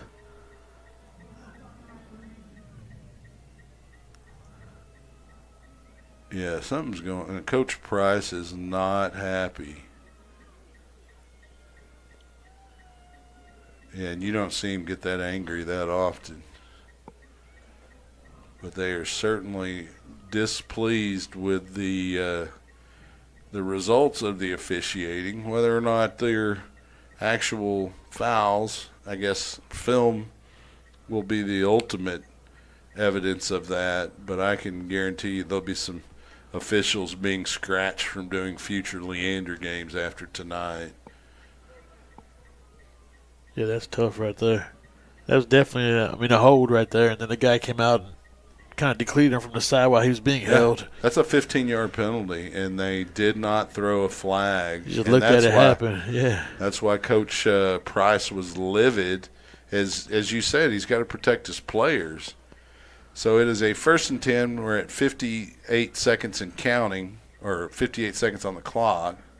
Cooper looking to throw, has a man up the seam, and it's caught for a score. That's number 2, Jonah Johnson. Oh, some laundry on the field, surprisingly. I think he felt bad about that last one. Where is it? Is it back at 30, okay, 55. So it's probably going to be a hold, which is a huge break for Leander. That was a good catch. He had to really reach out for a pass that was slightly overthrown from Cooper. Take that one off the highlight reel right there. Yeah. Well, you still show that one to the recruiters because it's not his fault that somebody held, right? Recruiters don't care when they're seeing that little clip. Yeah, that was a good adjustment. All they care about is did you make the catch? So the line of scrimmage will be all the way back to the 38 of Cedar Park with 49 seconds remaining in the half. It is an 18-point Timberwolf lead.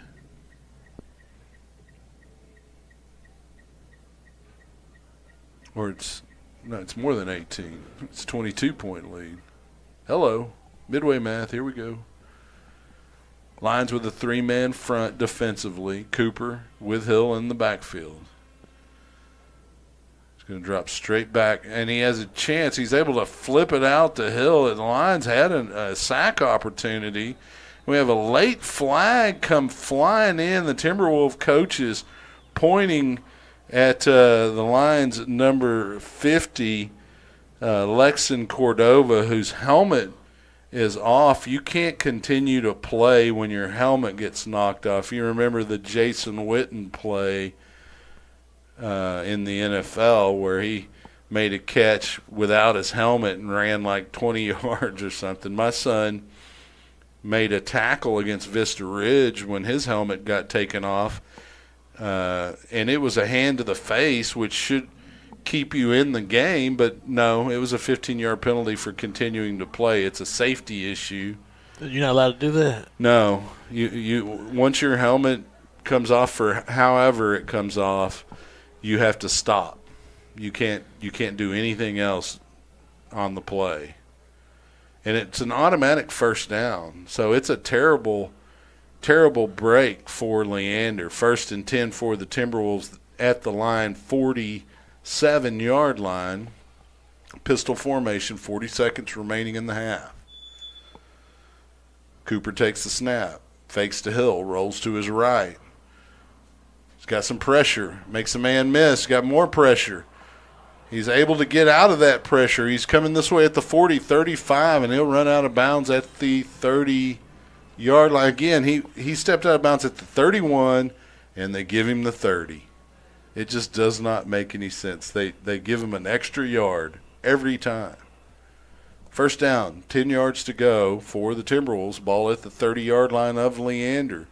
Game clock stopped at 27 seconds. The play clock down to 16 seconds. Hill, the running back. They'll bring Jonah in motion. Pass down the seam. Almost caught. Had a one-handed opportunity from Jamal Porter. That incompletion will stop the clock with 21 seconds left. Play clock moving with about 28 seconds. 2nd and 10.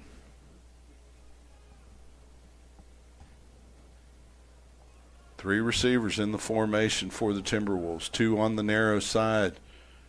A single wide out with a tight end on the wide side. Cooper in the pocket is able to complete it to number 2. That's Jonah Johnson. He'll step out of bounds at the 15, but there's a penalty flag in the backfield of the Timberwolves, and more than likely that's going to be a hold.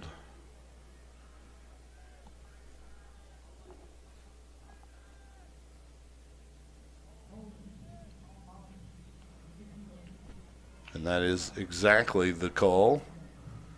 So it'll be from the line of scrimmage, which will move the line of scrimmage to the 40-yard line of Leander. Timberwolves need to get to the 20 for a first down. They have 15 seconds left in the half.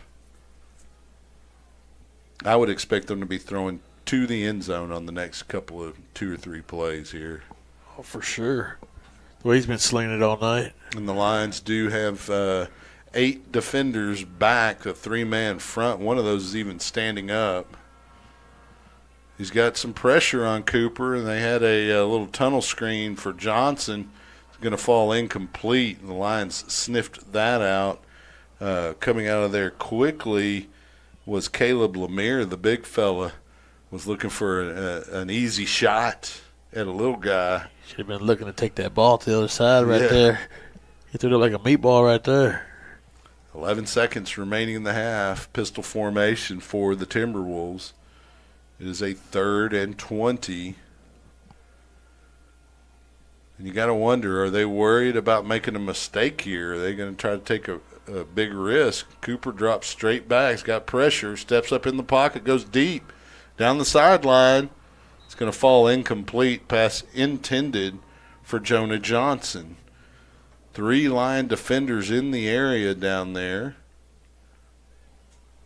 So with 3 seconds left, it's 4th down. You know, obviously Cooper's going to fling it into the end zone and hope he gets a defensive interference penalty. So the Lions have to be very careful not to commit a foul on this play. Can't end a half or a game on a defensive penalty. We have a whistle right before the snap. More than likely a timeout. I don't see any flags on the field. It is a penalty. Delay a game. So that'll back up the Timberwolves to the 45, making it a little more difficult on the Hail Mary, because you're looking at 55, 60-yard pass in the air to get it to the end zone by the time Cooper sets up. They're going to hand to Hill instead. He's going to bounce it out. They'll just pad his stats. He'll get it down. Ball's on the ground, recovered by the Timberwolves. Regardless, it's halftime. 29-7, the score for halftime. We'll leave the mic on for the crowd mic, even though it's not the greatest. You'll be able to hear the bands at least a little bit. Stay with us for the second half of tonight's ball game. We'll be back.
Welcome back to Gupton Stadium for the second half. We're about 4 minutes away. We're going to shout out our program sponsors real quick for the second half, and we'll start with, of course, the top-level gold sponsors. They include Mercy Veterinary Hospital online at mercy-vet.com, mercy-vet.com, and RDZ Roofing online at rdzroofing.com, rdzroofing.com. Our silver sponsors are Raising Cane's Chicken Fingers, Mechanical Roofing and Exteriors online at mechanicalroofing.com. That's MCCANNICALROOFING.com. And then 7 Brew Coffee online at 7brew.com.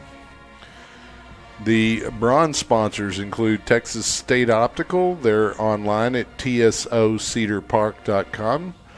Austin Telco Federal Credit Union online at atfcu.org. Sisk Rob Incorporated online at sisk-rob.com. That's sisk-robb.com. And then State Farm JT Reisdorf, you can find him online at insuremejt.com. That's INSUREMEJT.com. Our podcast sponsors this season were Daddy's Chicken Shack, The Lucky Rabbit, Guaco Taco, and Marco's Pizza. We want to thank all the podcast sponsors. If you want to go back and watch any of those podcasts, they are still available on the SHN Sports page on YouTube. The Lion Roll Pride sponsor is Plains Capital Bank online at plainscapital.com, PLAINSCAPITAL.com, Plains Capital. And, of course, the Lion Pride sponsors include Great American Cookies and the Marble Slab Creamery, the La Chaparita Meat Market, the Leander Veterinary Clinic, Blue Bottom Pools, Toyota of Cedar Park, and Leander Orthodontics. Well, Frank, the first half didn't really go the way that the Lions had expected or had hoped. But despite, managing all of what happened in the first half, they did have the advantage in turnovers, 1-0.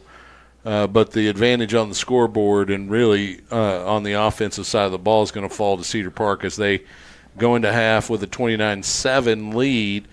Coming out of the half, the Lions do receive the football. So, what do you say to your team in the locker room, Frank? And not what Coach Gideon intends at the next level. It's much more and then much more at that next level, and so.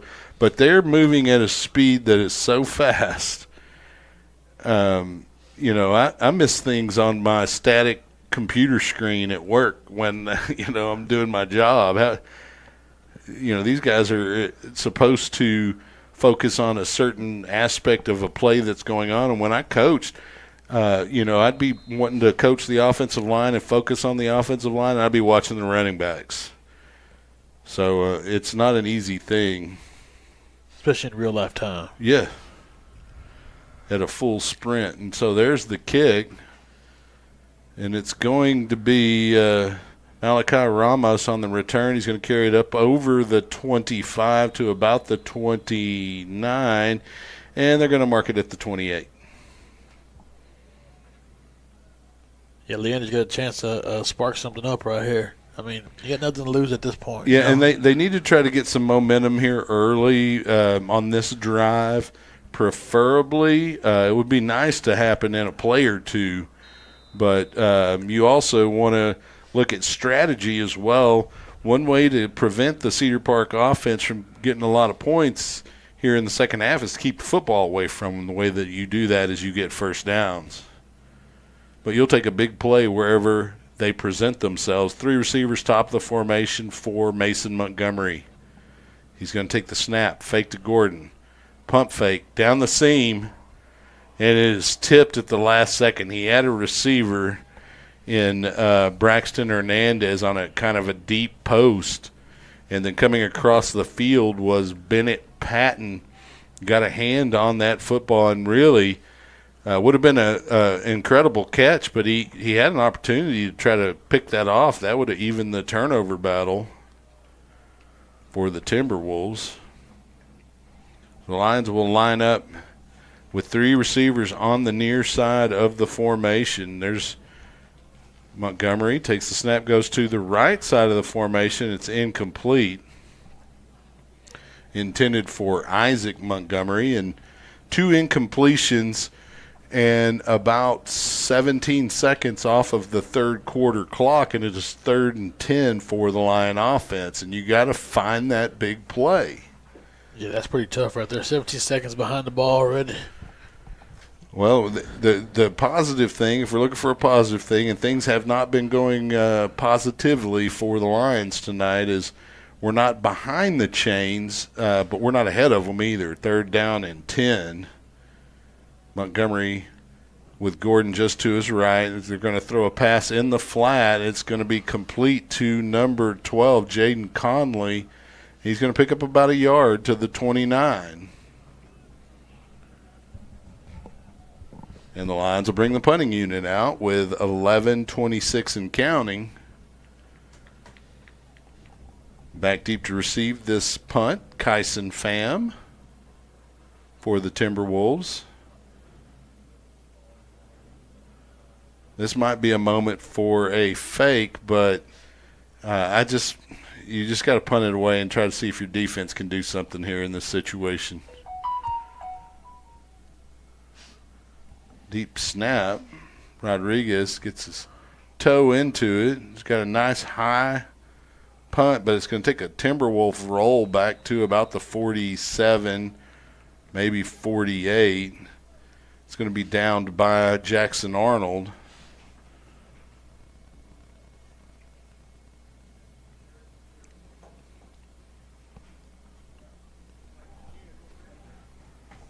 Yeah, Leonard's going to have to get a stop right here. Going to have to get a turnover, get creative. Definitely going to have to show some dominance here. Okay, and they come out into formation. A big play from someone. Someone's got to come up with a big play here. Hill in the backfield with Cooper. 3 receivers near side of the formation. The handoff goes to Hill straight ahead. He's going to pick up about 5 to the 49 of Leander. 2nd and 5. And Cedar Park wasting no time to get back to that line right there and get that play going. So Hill will remain the running back. Just a single receiver out here wide. The other receiver's tight to the offensive line. Cooper, we had a flag in the area of what would be a hole. The pass is complete up the seam. That was number 84 on the reception, Braden Johns. That's going to come back more than likely.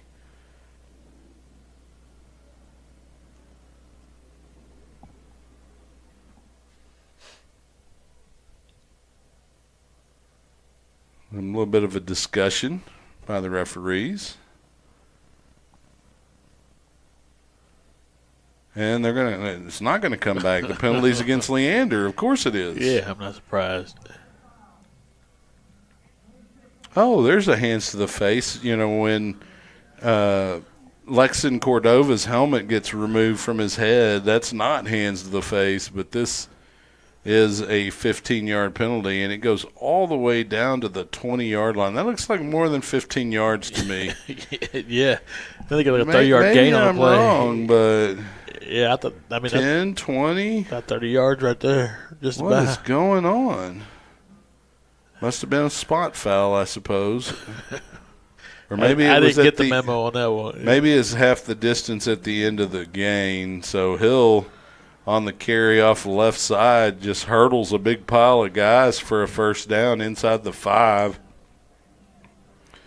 And the Timberwolves have all the momentum at this point. The Lions are going to have to wrangle some of it back here. Cooper with a fake pitch rolls backside. with a naked bootleg, and he's going to carry it in for the score. So with 9:40 remaining, it is now in 9:40 in the third quarter remaining. It is now 35-7. Point after coming up. And the Timberwolves going to go for two here. It's going to be a keeper by Cooper, and he's going to take it in behind his center. Started to his left, cut up behind the line defense, sealing the outside. Cordova gets up a little bit shaken, but under his own power leaves the field. 9:40 remaining. It is a 30-point Timberwolf lead, 37-7. Starting to get all filled with stuff.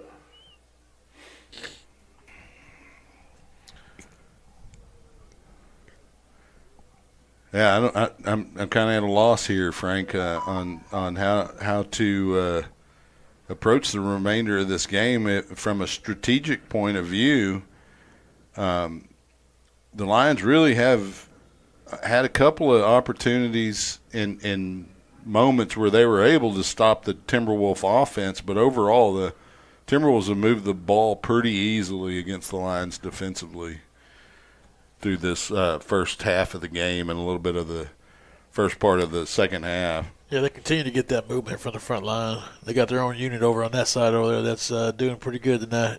Yeah, you can't give up 5 to 6 yards on first down and expect to be too successful. 43, Jack Girardo to kick off for the Timberwolves.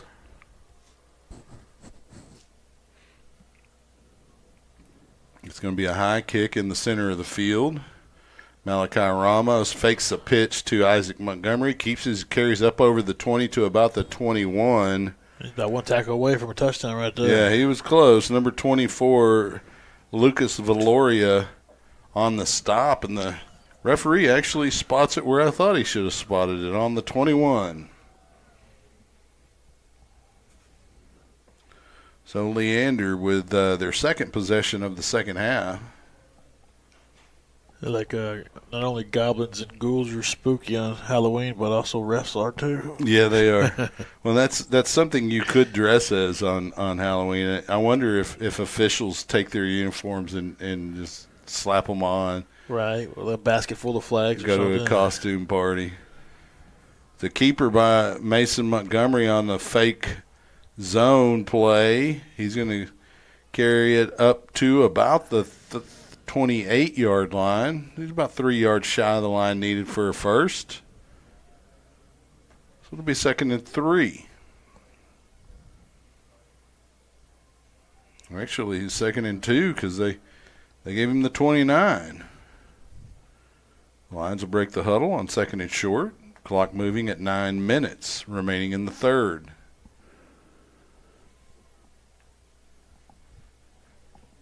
Montgomery's pass complete. Malachi Ramos. That's Jaramillo. Oh, right that there. was Dominic Jaramillo on the in route at the 41. Another Lion first down, and we're starting to see a little bit of clicking from this offense, a little bit of momentum. They don't go to tempo though. They continue to huddle. 3 receivers, top of the formation for Montgomery. There's a snap. He's going to hand to Gordon. Gordon's got 7 yards up to about the 48, maybe 49. Looks like they're going to give him the 48. They're on the stop for the Timberwolves, number 44, Aluimi Alurko. Let's say that again. Nope. unless he makes another trying tackle. to cast some spells over there. Sounds I know. like. That was a little bit odd. Just to the left of Montgomery is Gordon. 2 receivers either side of the formation. Gordon out of the backfield now in motion. Pass in the flat, complete to Passe. He's got midfield. He's going to move to the outside, pick up the first down at around the 46 of the Timberwolves. They're going to give him the 45. It's third first down of this possession for the Lions. Clock continues to burn at 7:35. Gordon remains the running back just to the right of Mason Montgomery. There's a snap, fake to Gordon. Montgomery rolls to his left due to pressure. He's going to be sacked. And I'm going to have to say it again. Number 44, Aluimi Aluko on the sack. I think my Dr. Pepper can was floating over here when you said that. I had to look at it a couple of times. It is not. I think that's Jimmy. It's Jimmy.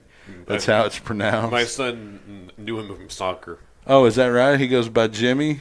Well, that makes sense because the last 4 letters of his first name are Jimi. That makes it a lot easier on kids. My son used to play soccer with me, so he went by Jimmy. Understood. Montgomery pass in the flat, complete to Isaac Montgomery right near the original line of scrimmage, a couple yards shy. It's going to be 3rd and 12. Ball now at the 47 of Cedar Park. Lions continue to huddle. Clock moving at 6:25. It's going to be an empty set for Mason Montgomery. 3 receivers on the wide side of the formation here on the near side of your camera view. Montgomery has to step up, rolls to his right, flips it into the flat or into the middle of the field rather, and it's a completion for a first down as he backs his way for a first down. Who was that? It's Arnell, I think. 26? No, it looked like it was It was Snyder. Snyder, yeah, Case Snyder. So it'll be 1st and 10 for the Lions. Ball now on the Timberwolf 34. We're at 5:50 and counting remaining in the third. Armio in motion. They're going to hand to Gordon right behind him. Gordon trying to find the outside. Breaks 1 tackle past the 30 to about the 28.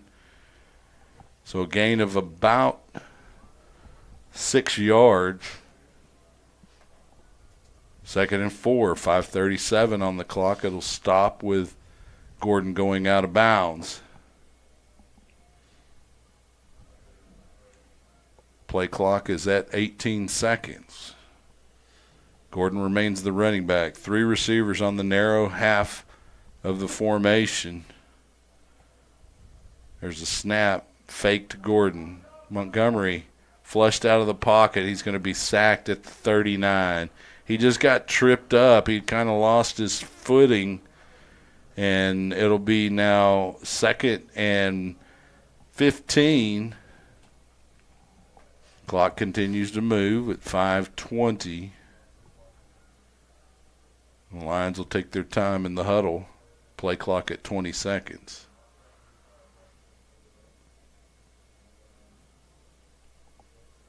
Three receivers on the near side of the formation for Mason Montgomery. There's a snap, fakes to Gordon. Rolls that direction to the right, has a man on his back, is able to flip a completion to the 35, but tackled immediately was Case Schneider there on the stop, number 35 for the Timberwolves, not on my roster. And that speaks volumes on Montgomery right there. He's always able to keep his composure and make a play. Like, he got eyes behind his head. He can see things. Yeah, he was about a half a step from really not even being caught from behind, but he was still able to flip it out for a completion despite the pressure from behind. 4th down and 11. What are the Lions going to do here? We're going to have a timeout, Leander, with 4 minutes and 13 seconds remaining in the third quarter.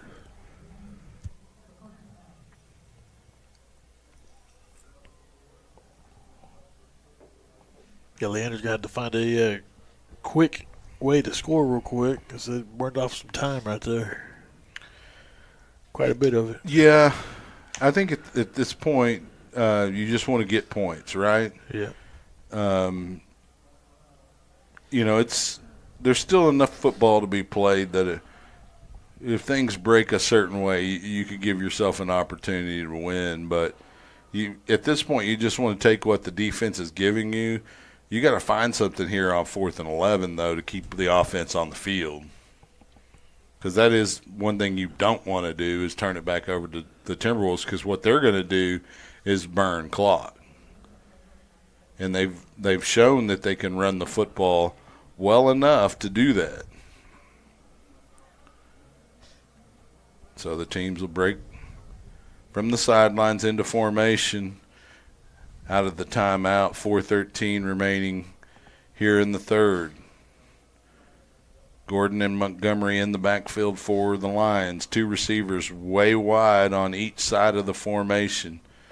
Looking at the sideline, unless somebody breaks across the middle here. There's a snap and drops straight back. They were looking for the screen for Kamari Gordon, but the pressure came too quickly for Mason Montgomery, and he had to flip it out before Gordon turned around to see that the pass had been thrown.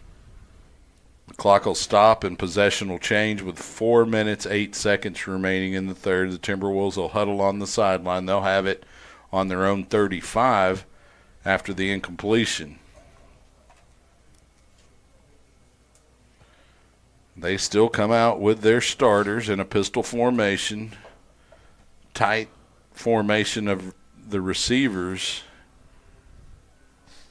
They can't decide where they want to line up. They're going to have trips on the right and not as tight as I'd originally advertised. And they're going to move the tight end on that side of the formation as well.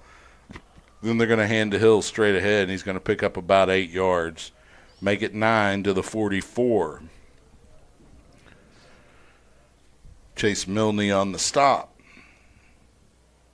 Clock continues to move. Play clock has 30 seconds on it. Timberwolves aren't really worried about burning the clock as they continue to snap the ball quickly. Handoff goes straight ahead to Hill. He's going to carry it into Leander territory for a first down to the 48. Tackle made by Liam Walters. First and 10 for the Timberwolves. Pistol formation, 3 receivers top of the formation. There's a snap. Fake to Hill, throw back the other direction is a completion to number 88, Brendan Baker. He'll pick up about 6 yards, maybe 7 to the 39. Tyree Smith out there with Jackson Arnold. Second and short for the Timberwolves. Game clock under 3 minutes now in the third. Hill bounces it outside after the handoff. He's got the sideline, 10, 5. He's going to score. And that's going to make the game a 43-7 spread with 2:48 remaining and the point after touchdown coming up. Yeah, that's tough to see right there. Yeah, it is. Cedar Park is the big rival. Well, and you know, given the game last year was much tighter than this game, you were hoping for a better result tonight. The point after was blocked, but a flag came down, likely Tyree Smith a little bit early off the line of scrimmage. More than likely we'll get a second opportunity on this point after.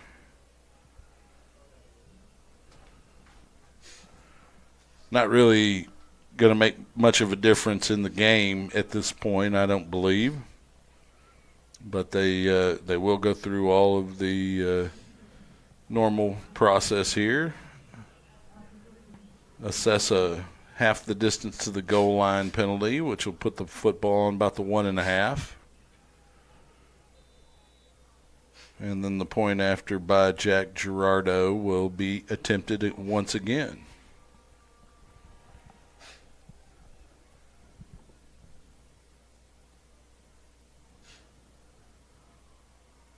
Snap, hold, kick up. And it is good. 44-7, your score. 2:48 remaining here in the third. Score update. A couple scores here. Georgetown is leading Lake Belton 42-20 with 3 minutes left in the third. Glenn leads Chaparral 35-12 in the third, and Rouse is leading Eastview 24-14 in the third. Yeah, that score is a little bit surprising to me. But Rouse trying to make a push. They might have to be relying on a Leander win to get them into the postseason to end the year. The tall order is Eastview about on the same level as this Timberwolf team. And, again, we talked about it off air at halftime. Despite the way the Lions have played, which is not to the level that they can play to, especially in that first half, the game was not that much of a difference. The Timberwolves took advantage of every mistake the Lions made, and the Lions only had a few opportunities with Timberwolf mistakes and were unable to really capitalize on it. So Gerardo to kick off. Isaac Montgomery and Malachi Ramos back deep. Ramos fields it at the 15. He's got the 20, 25. He breaks the tackle at the 30, over the 30 to about the 32. And he's going to be tackled by, looks like that's number 4 in on it, Bennett Patton. Also there, C.J. Rogers. The Lions will have it 1st and 10 on the 32, huddling on the sideline. Just looking for a spark, something offensively to give you a little bit of momentum. The Lions come into formation. They got 2 receivers on the near side. Also in the backfield is Liam Gaither. They're going to hand to Gordon. Gordon behind the block of Gaither is going to pick up a nice gain of about 8 yards to the 40. Tackle made by Patton. 2nd and 2. Clock continues to move at 2:23. The Lions break the huddle. Same formation as the last play. They're going to hand to Gordon again. Same play. Bounces outside. He's in the open. Past midfield. Spinning into Timberwolf territory. He's going to be tackled at the 45 of Cedar Park. Cleaning up the tackle, number 31, Luke Worley. Well, he's running with a purpose right there. He is. It looks like he's irritated about something. They keep feeding him. I like it. I would continue to give him the football until they stop him. It's bound to break one of them. The Lions will break the huddle. Gaither on the far side of the formation with 2 receivers. There's going to be a handoff and a missed exchange between Montgomery and Gordon, and it looks like the fumble is recovered by the Timberwolves. The Lions turn it over. That'll even the turnover battle. And with 1:34 remaining in the third, it is a deluge of bad breaks for the Leander Lions here tonight. Timberwolves with still their starting unit offensively on the sideline huddled up. And they'll come out. And they do replace Hill at running back with number 24, Valoria. They're going to bring a man in motion. They're going to hand to Valoria. He's up over the 50, inside the 45 to about the 43 before he stopped. So gain of 8. And the clock continues to move. 2nd down.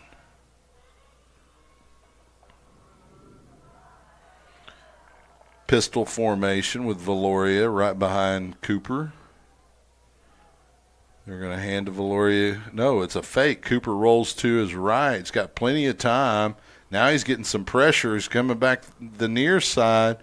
Throws it complete down to the 30 to number 7, Jamal Porter, and he'll be tackled by the Lions, number 7, Tyler Moorman, but not until before he gets a first down at the 30.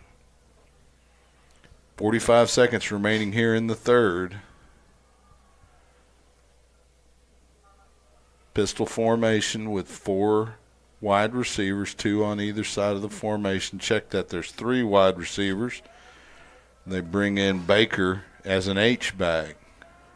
They're going to hand straight ahead to Valoria. He's going to pick up about 5, make it 6 yards to the 24. A flag comes down around the 28. More than likely going to be a hold. Oh, they're saying a face mask against Leander is the early indication. It's starting to get out of hand a little bit. Lions cannot catch a break.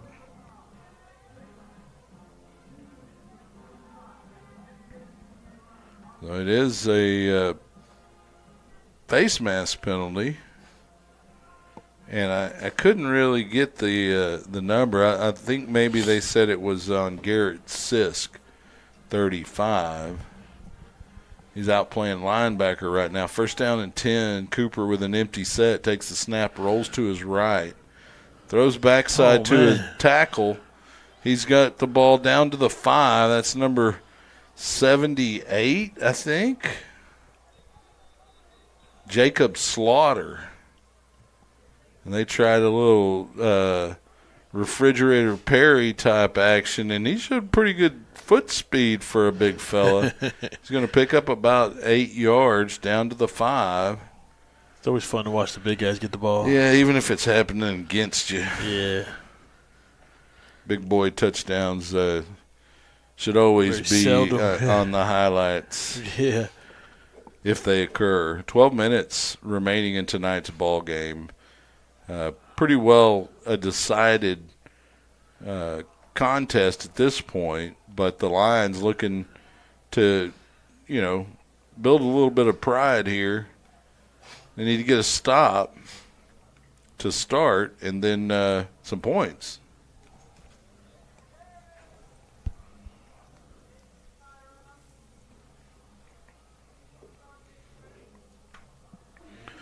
So Peter told me the camera work was pretty good last week, Frank.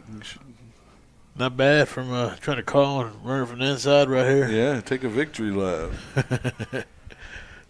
He's saying there's a chance. That might be, your next venture. Right, cameraman. You do like I do in basketball sometimes, and you just do all 3 things. You do production, you call the game, and you do camera. No, Chuck, no one can do it like you. You're a one-man show. You're a one-man show. Other guys can do it. You're the one and only Chuck on that one. Yeah. It takes legendary a little Chuck Crazy. In his own mind, maybe. Right, going crazy on you. All right, here we go. 2nd and 3. Ball at the 5. Cooper with Valoria just to his left. Takes the snap, hands to Valoria. He's going to have the first down, but not much more. Ball's on the ground. The Lions act like they have it. We'll see. And they do say the Lions got it, and that's the kind of momentum you need to try to build on. Back up on the turnover ratio right there. You hate that it happened with you're back to the goal line, but it's better than giving up a touchdown for sure. And now you got just to traverse 97 yards. Just let them know we still have a pulse. We're good. So only about 10 seconds have burned off here in the 4th. The Lions will break the huddle on the sideline.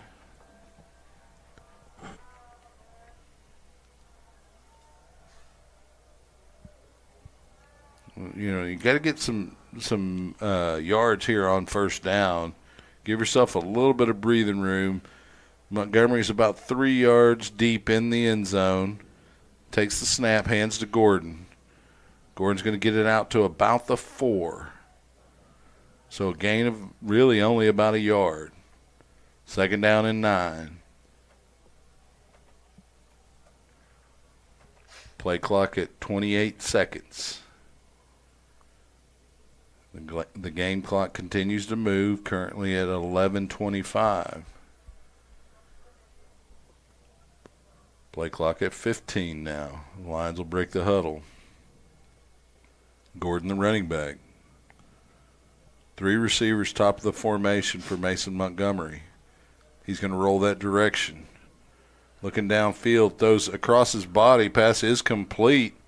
Looked like that was Isaac Montgomery, but it could have been Passe. I think that was Passe. It was. It was Aiden Passe. Almost a one-handed catch there. That's a great catch. Montgomery put some mustard on that one. So it is now 3rd down and 2. That pass moved the line of scrimmage to the 11. They got to get the 13 to get a new set of downs. 3 receivers here on the wide, near side of the formation for Mason Montgomery. Camarion Gordon moves to Montgomery's right. There's a snap. They're going to hand to Gordon. He had too much penetration to try to overcome, and he's going to be tackled at the 11. So no gain on the play. 4th down. You got to go for it here. I mean, in my opinion. No, yeah, you got to. I mean, Cedar Park's not going to – they've already indicated they're not going to take their foot off the accelerator anyway. You get a turnover. You want to be able to at least get a first down out of it, give your defense a little bit of a chance to rest. So 4th and 2. 3 receivers near side of the formation. Montgomery rolls this direction.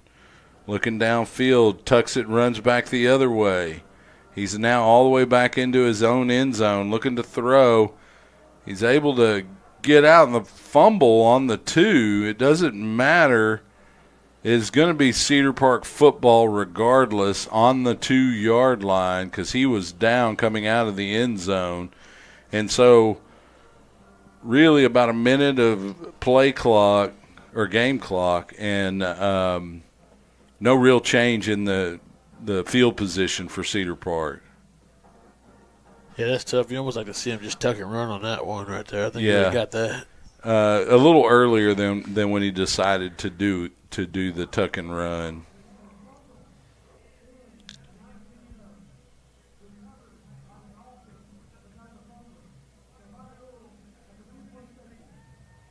So they're going to give a safety to the Timberwolves. By rule, he indicated because he fumbled from the end zone out of the end zone and someone other than him recovered the football, it's a safety by rule. So the Lions will be kicking off. The score now 46-7 with 9:28 remaining in the ball game.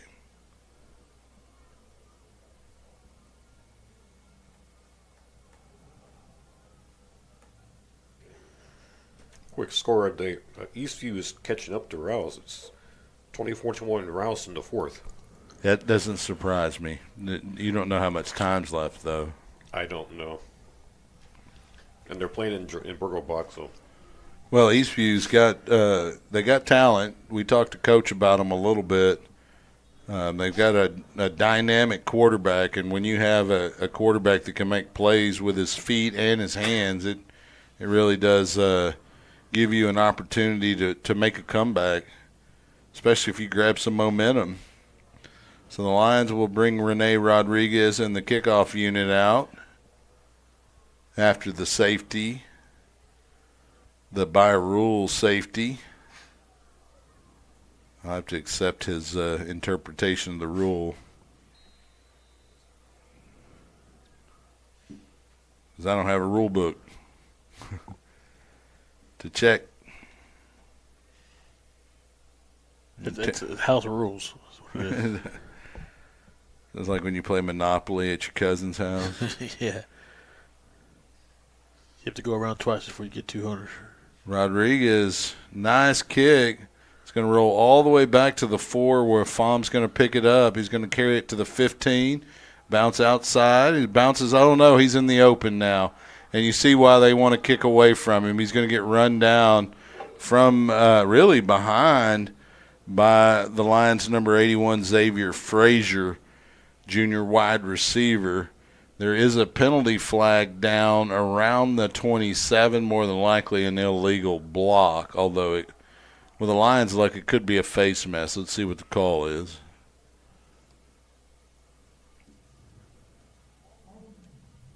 It is going to be a hold assessed against the Cedar Park Timberwolves, and it looks like they're going to mark it off from the 25, so that should put the football at the 15-yard line for the beginning of this drive for the Cedar Park Timberwolves.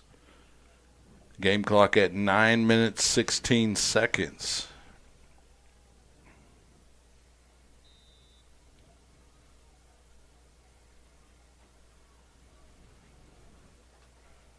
Looks like the Timberwolves are going to come out with their backup quarterback now. This is sophomore Ethan Carlson. The running back will remain Lucas Valoria. 3 receivers near side of the formation. Carlson is going to hand it to Valoria. He's going to pick up about 11 yards off of left tackle. Make it 12 yards to the 27. Clock stops at 9:08 to move the chains. Back in motion.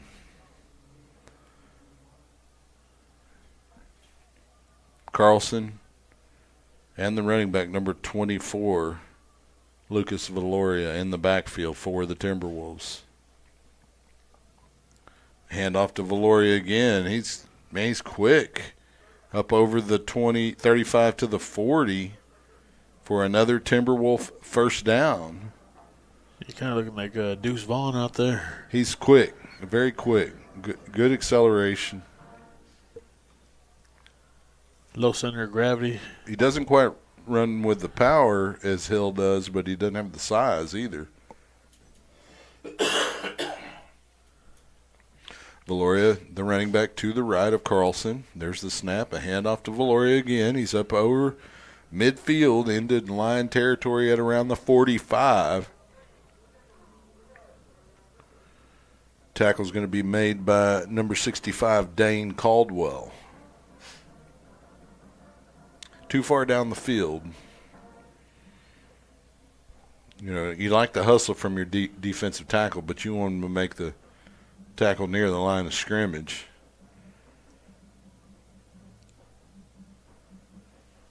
Kind of a long delay here as the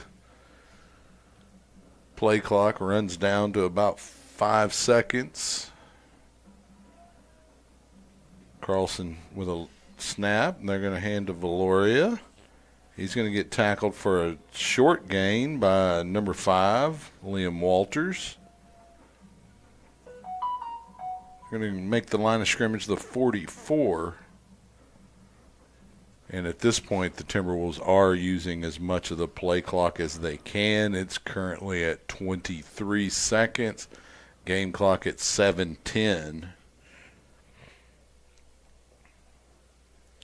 Valoria and Carlson remain the backfield for the Timberwolves. 2 receivers on the near side of the formation. A tight end on this side as well.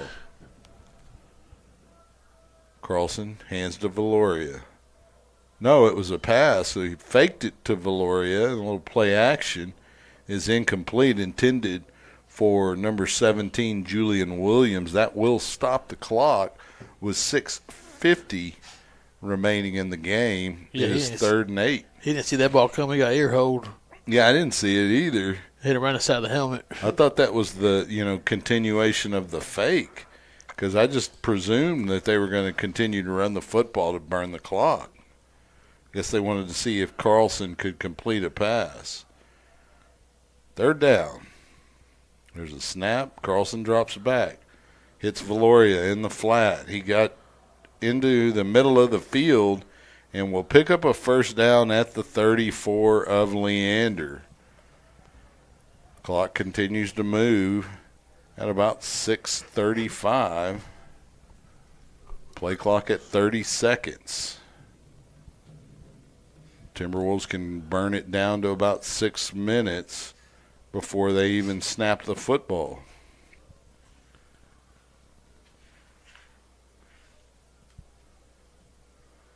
Same backfield. Carlson at quarterback, Valoria the tailback. 3 receivers on the near side of the formation. Snap, handoff to Valoria. Bounces it out to the left. He breaks the tackle at 30, picks up a first down.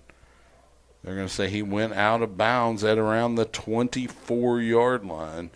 That will stop the clock with, nope, they crank it back up. I think the rule is once it's under 4 minutes or 5 minutes, they'll stop the clock for going out of bounds. Before that, they usually don't. Play clock down to 15 seconds. Valoria just to the right of the quarterback, Carlson.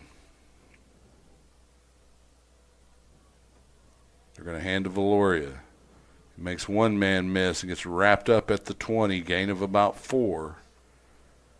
They may have given him 5 to the 19. Second down.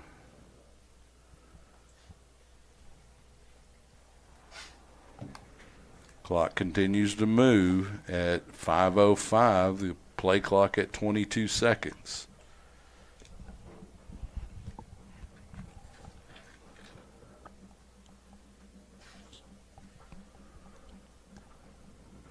Pistol formation. Valoria just to the left of Carlson. Handoff straight ahead. He's going to carry it down to about the 14-yard line for what appears to be another first down. And it is. Clock continues to move with 4:33. Play clock at 28 seconds. The H-back for the Timberwolves, Cohen Burton in the backfield with Valoria and Carlson. Carlson a sophomore, so he'll be the replacement for Cooper in the coming years. Handoff straight ahead to Valoria. Makes a couple of guys miss at the line of scrimmage. Carries it down to about the 9. About 4 yards shy of the line needed for a first down. Second down. Game clock at 3:43. Play clock at 24 seconds.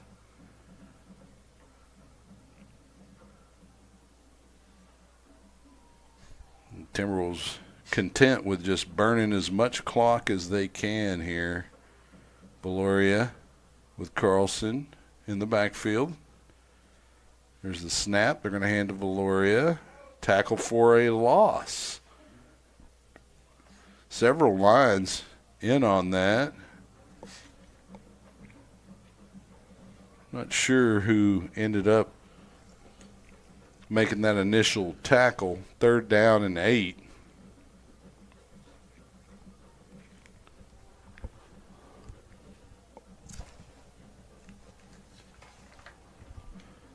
Play clock at 15 seconds. Game clock at 2:50.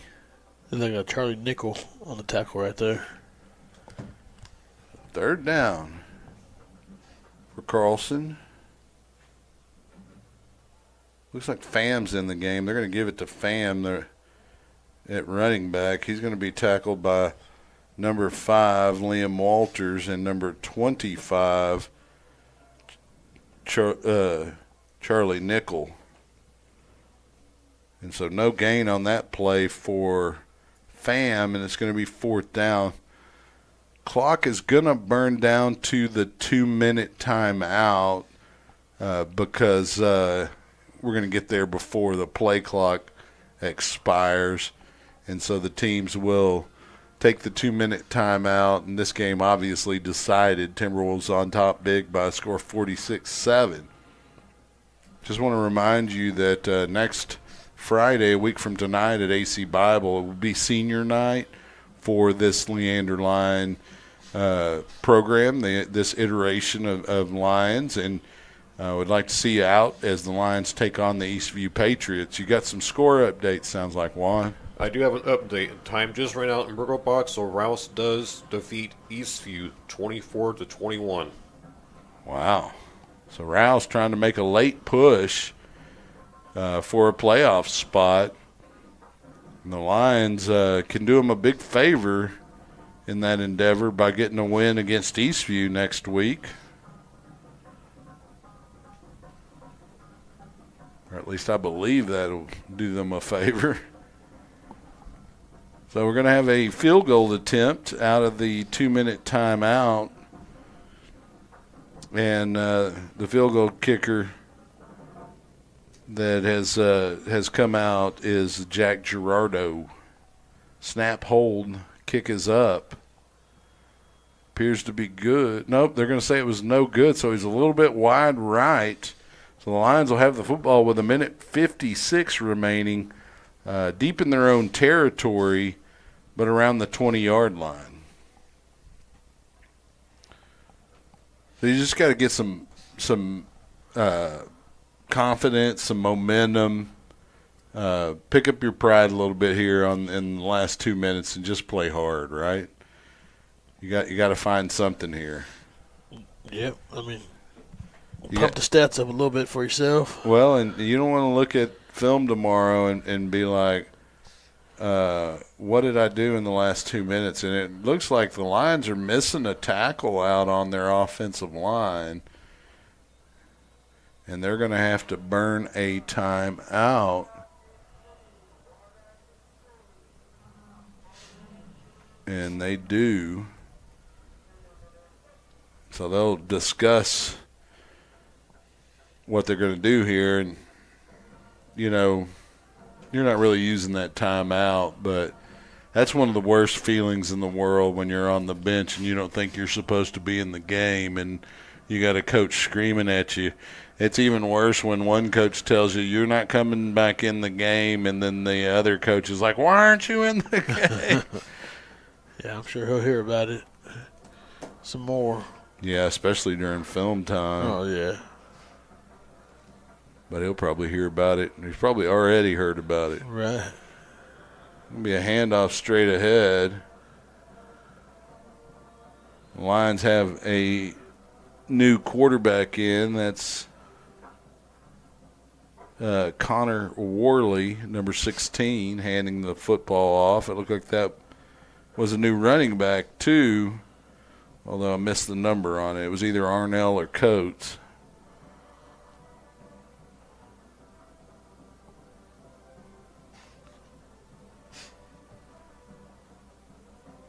Rollout by Worley, pass complete. That was to number 38, Carson Cole, getting a little bit of offensive time too.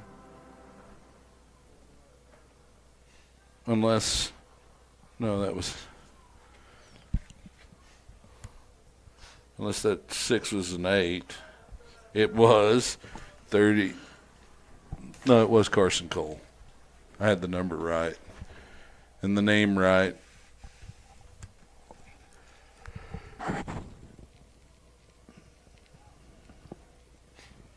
So Worley,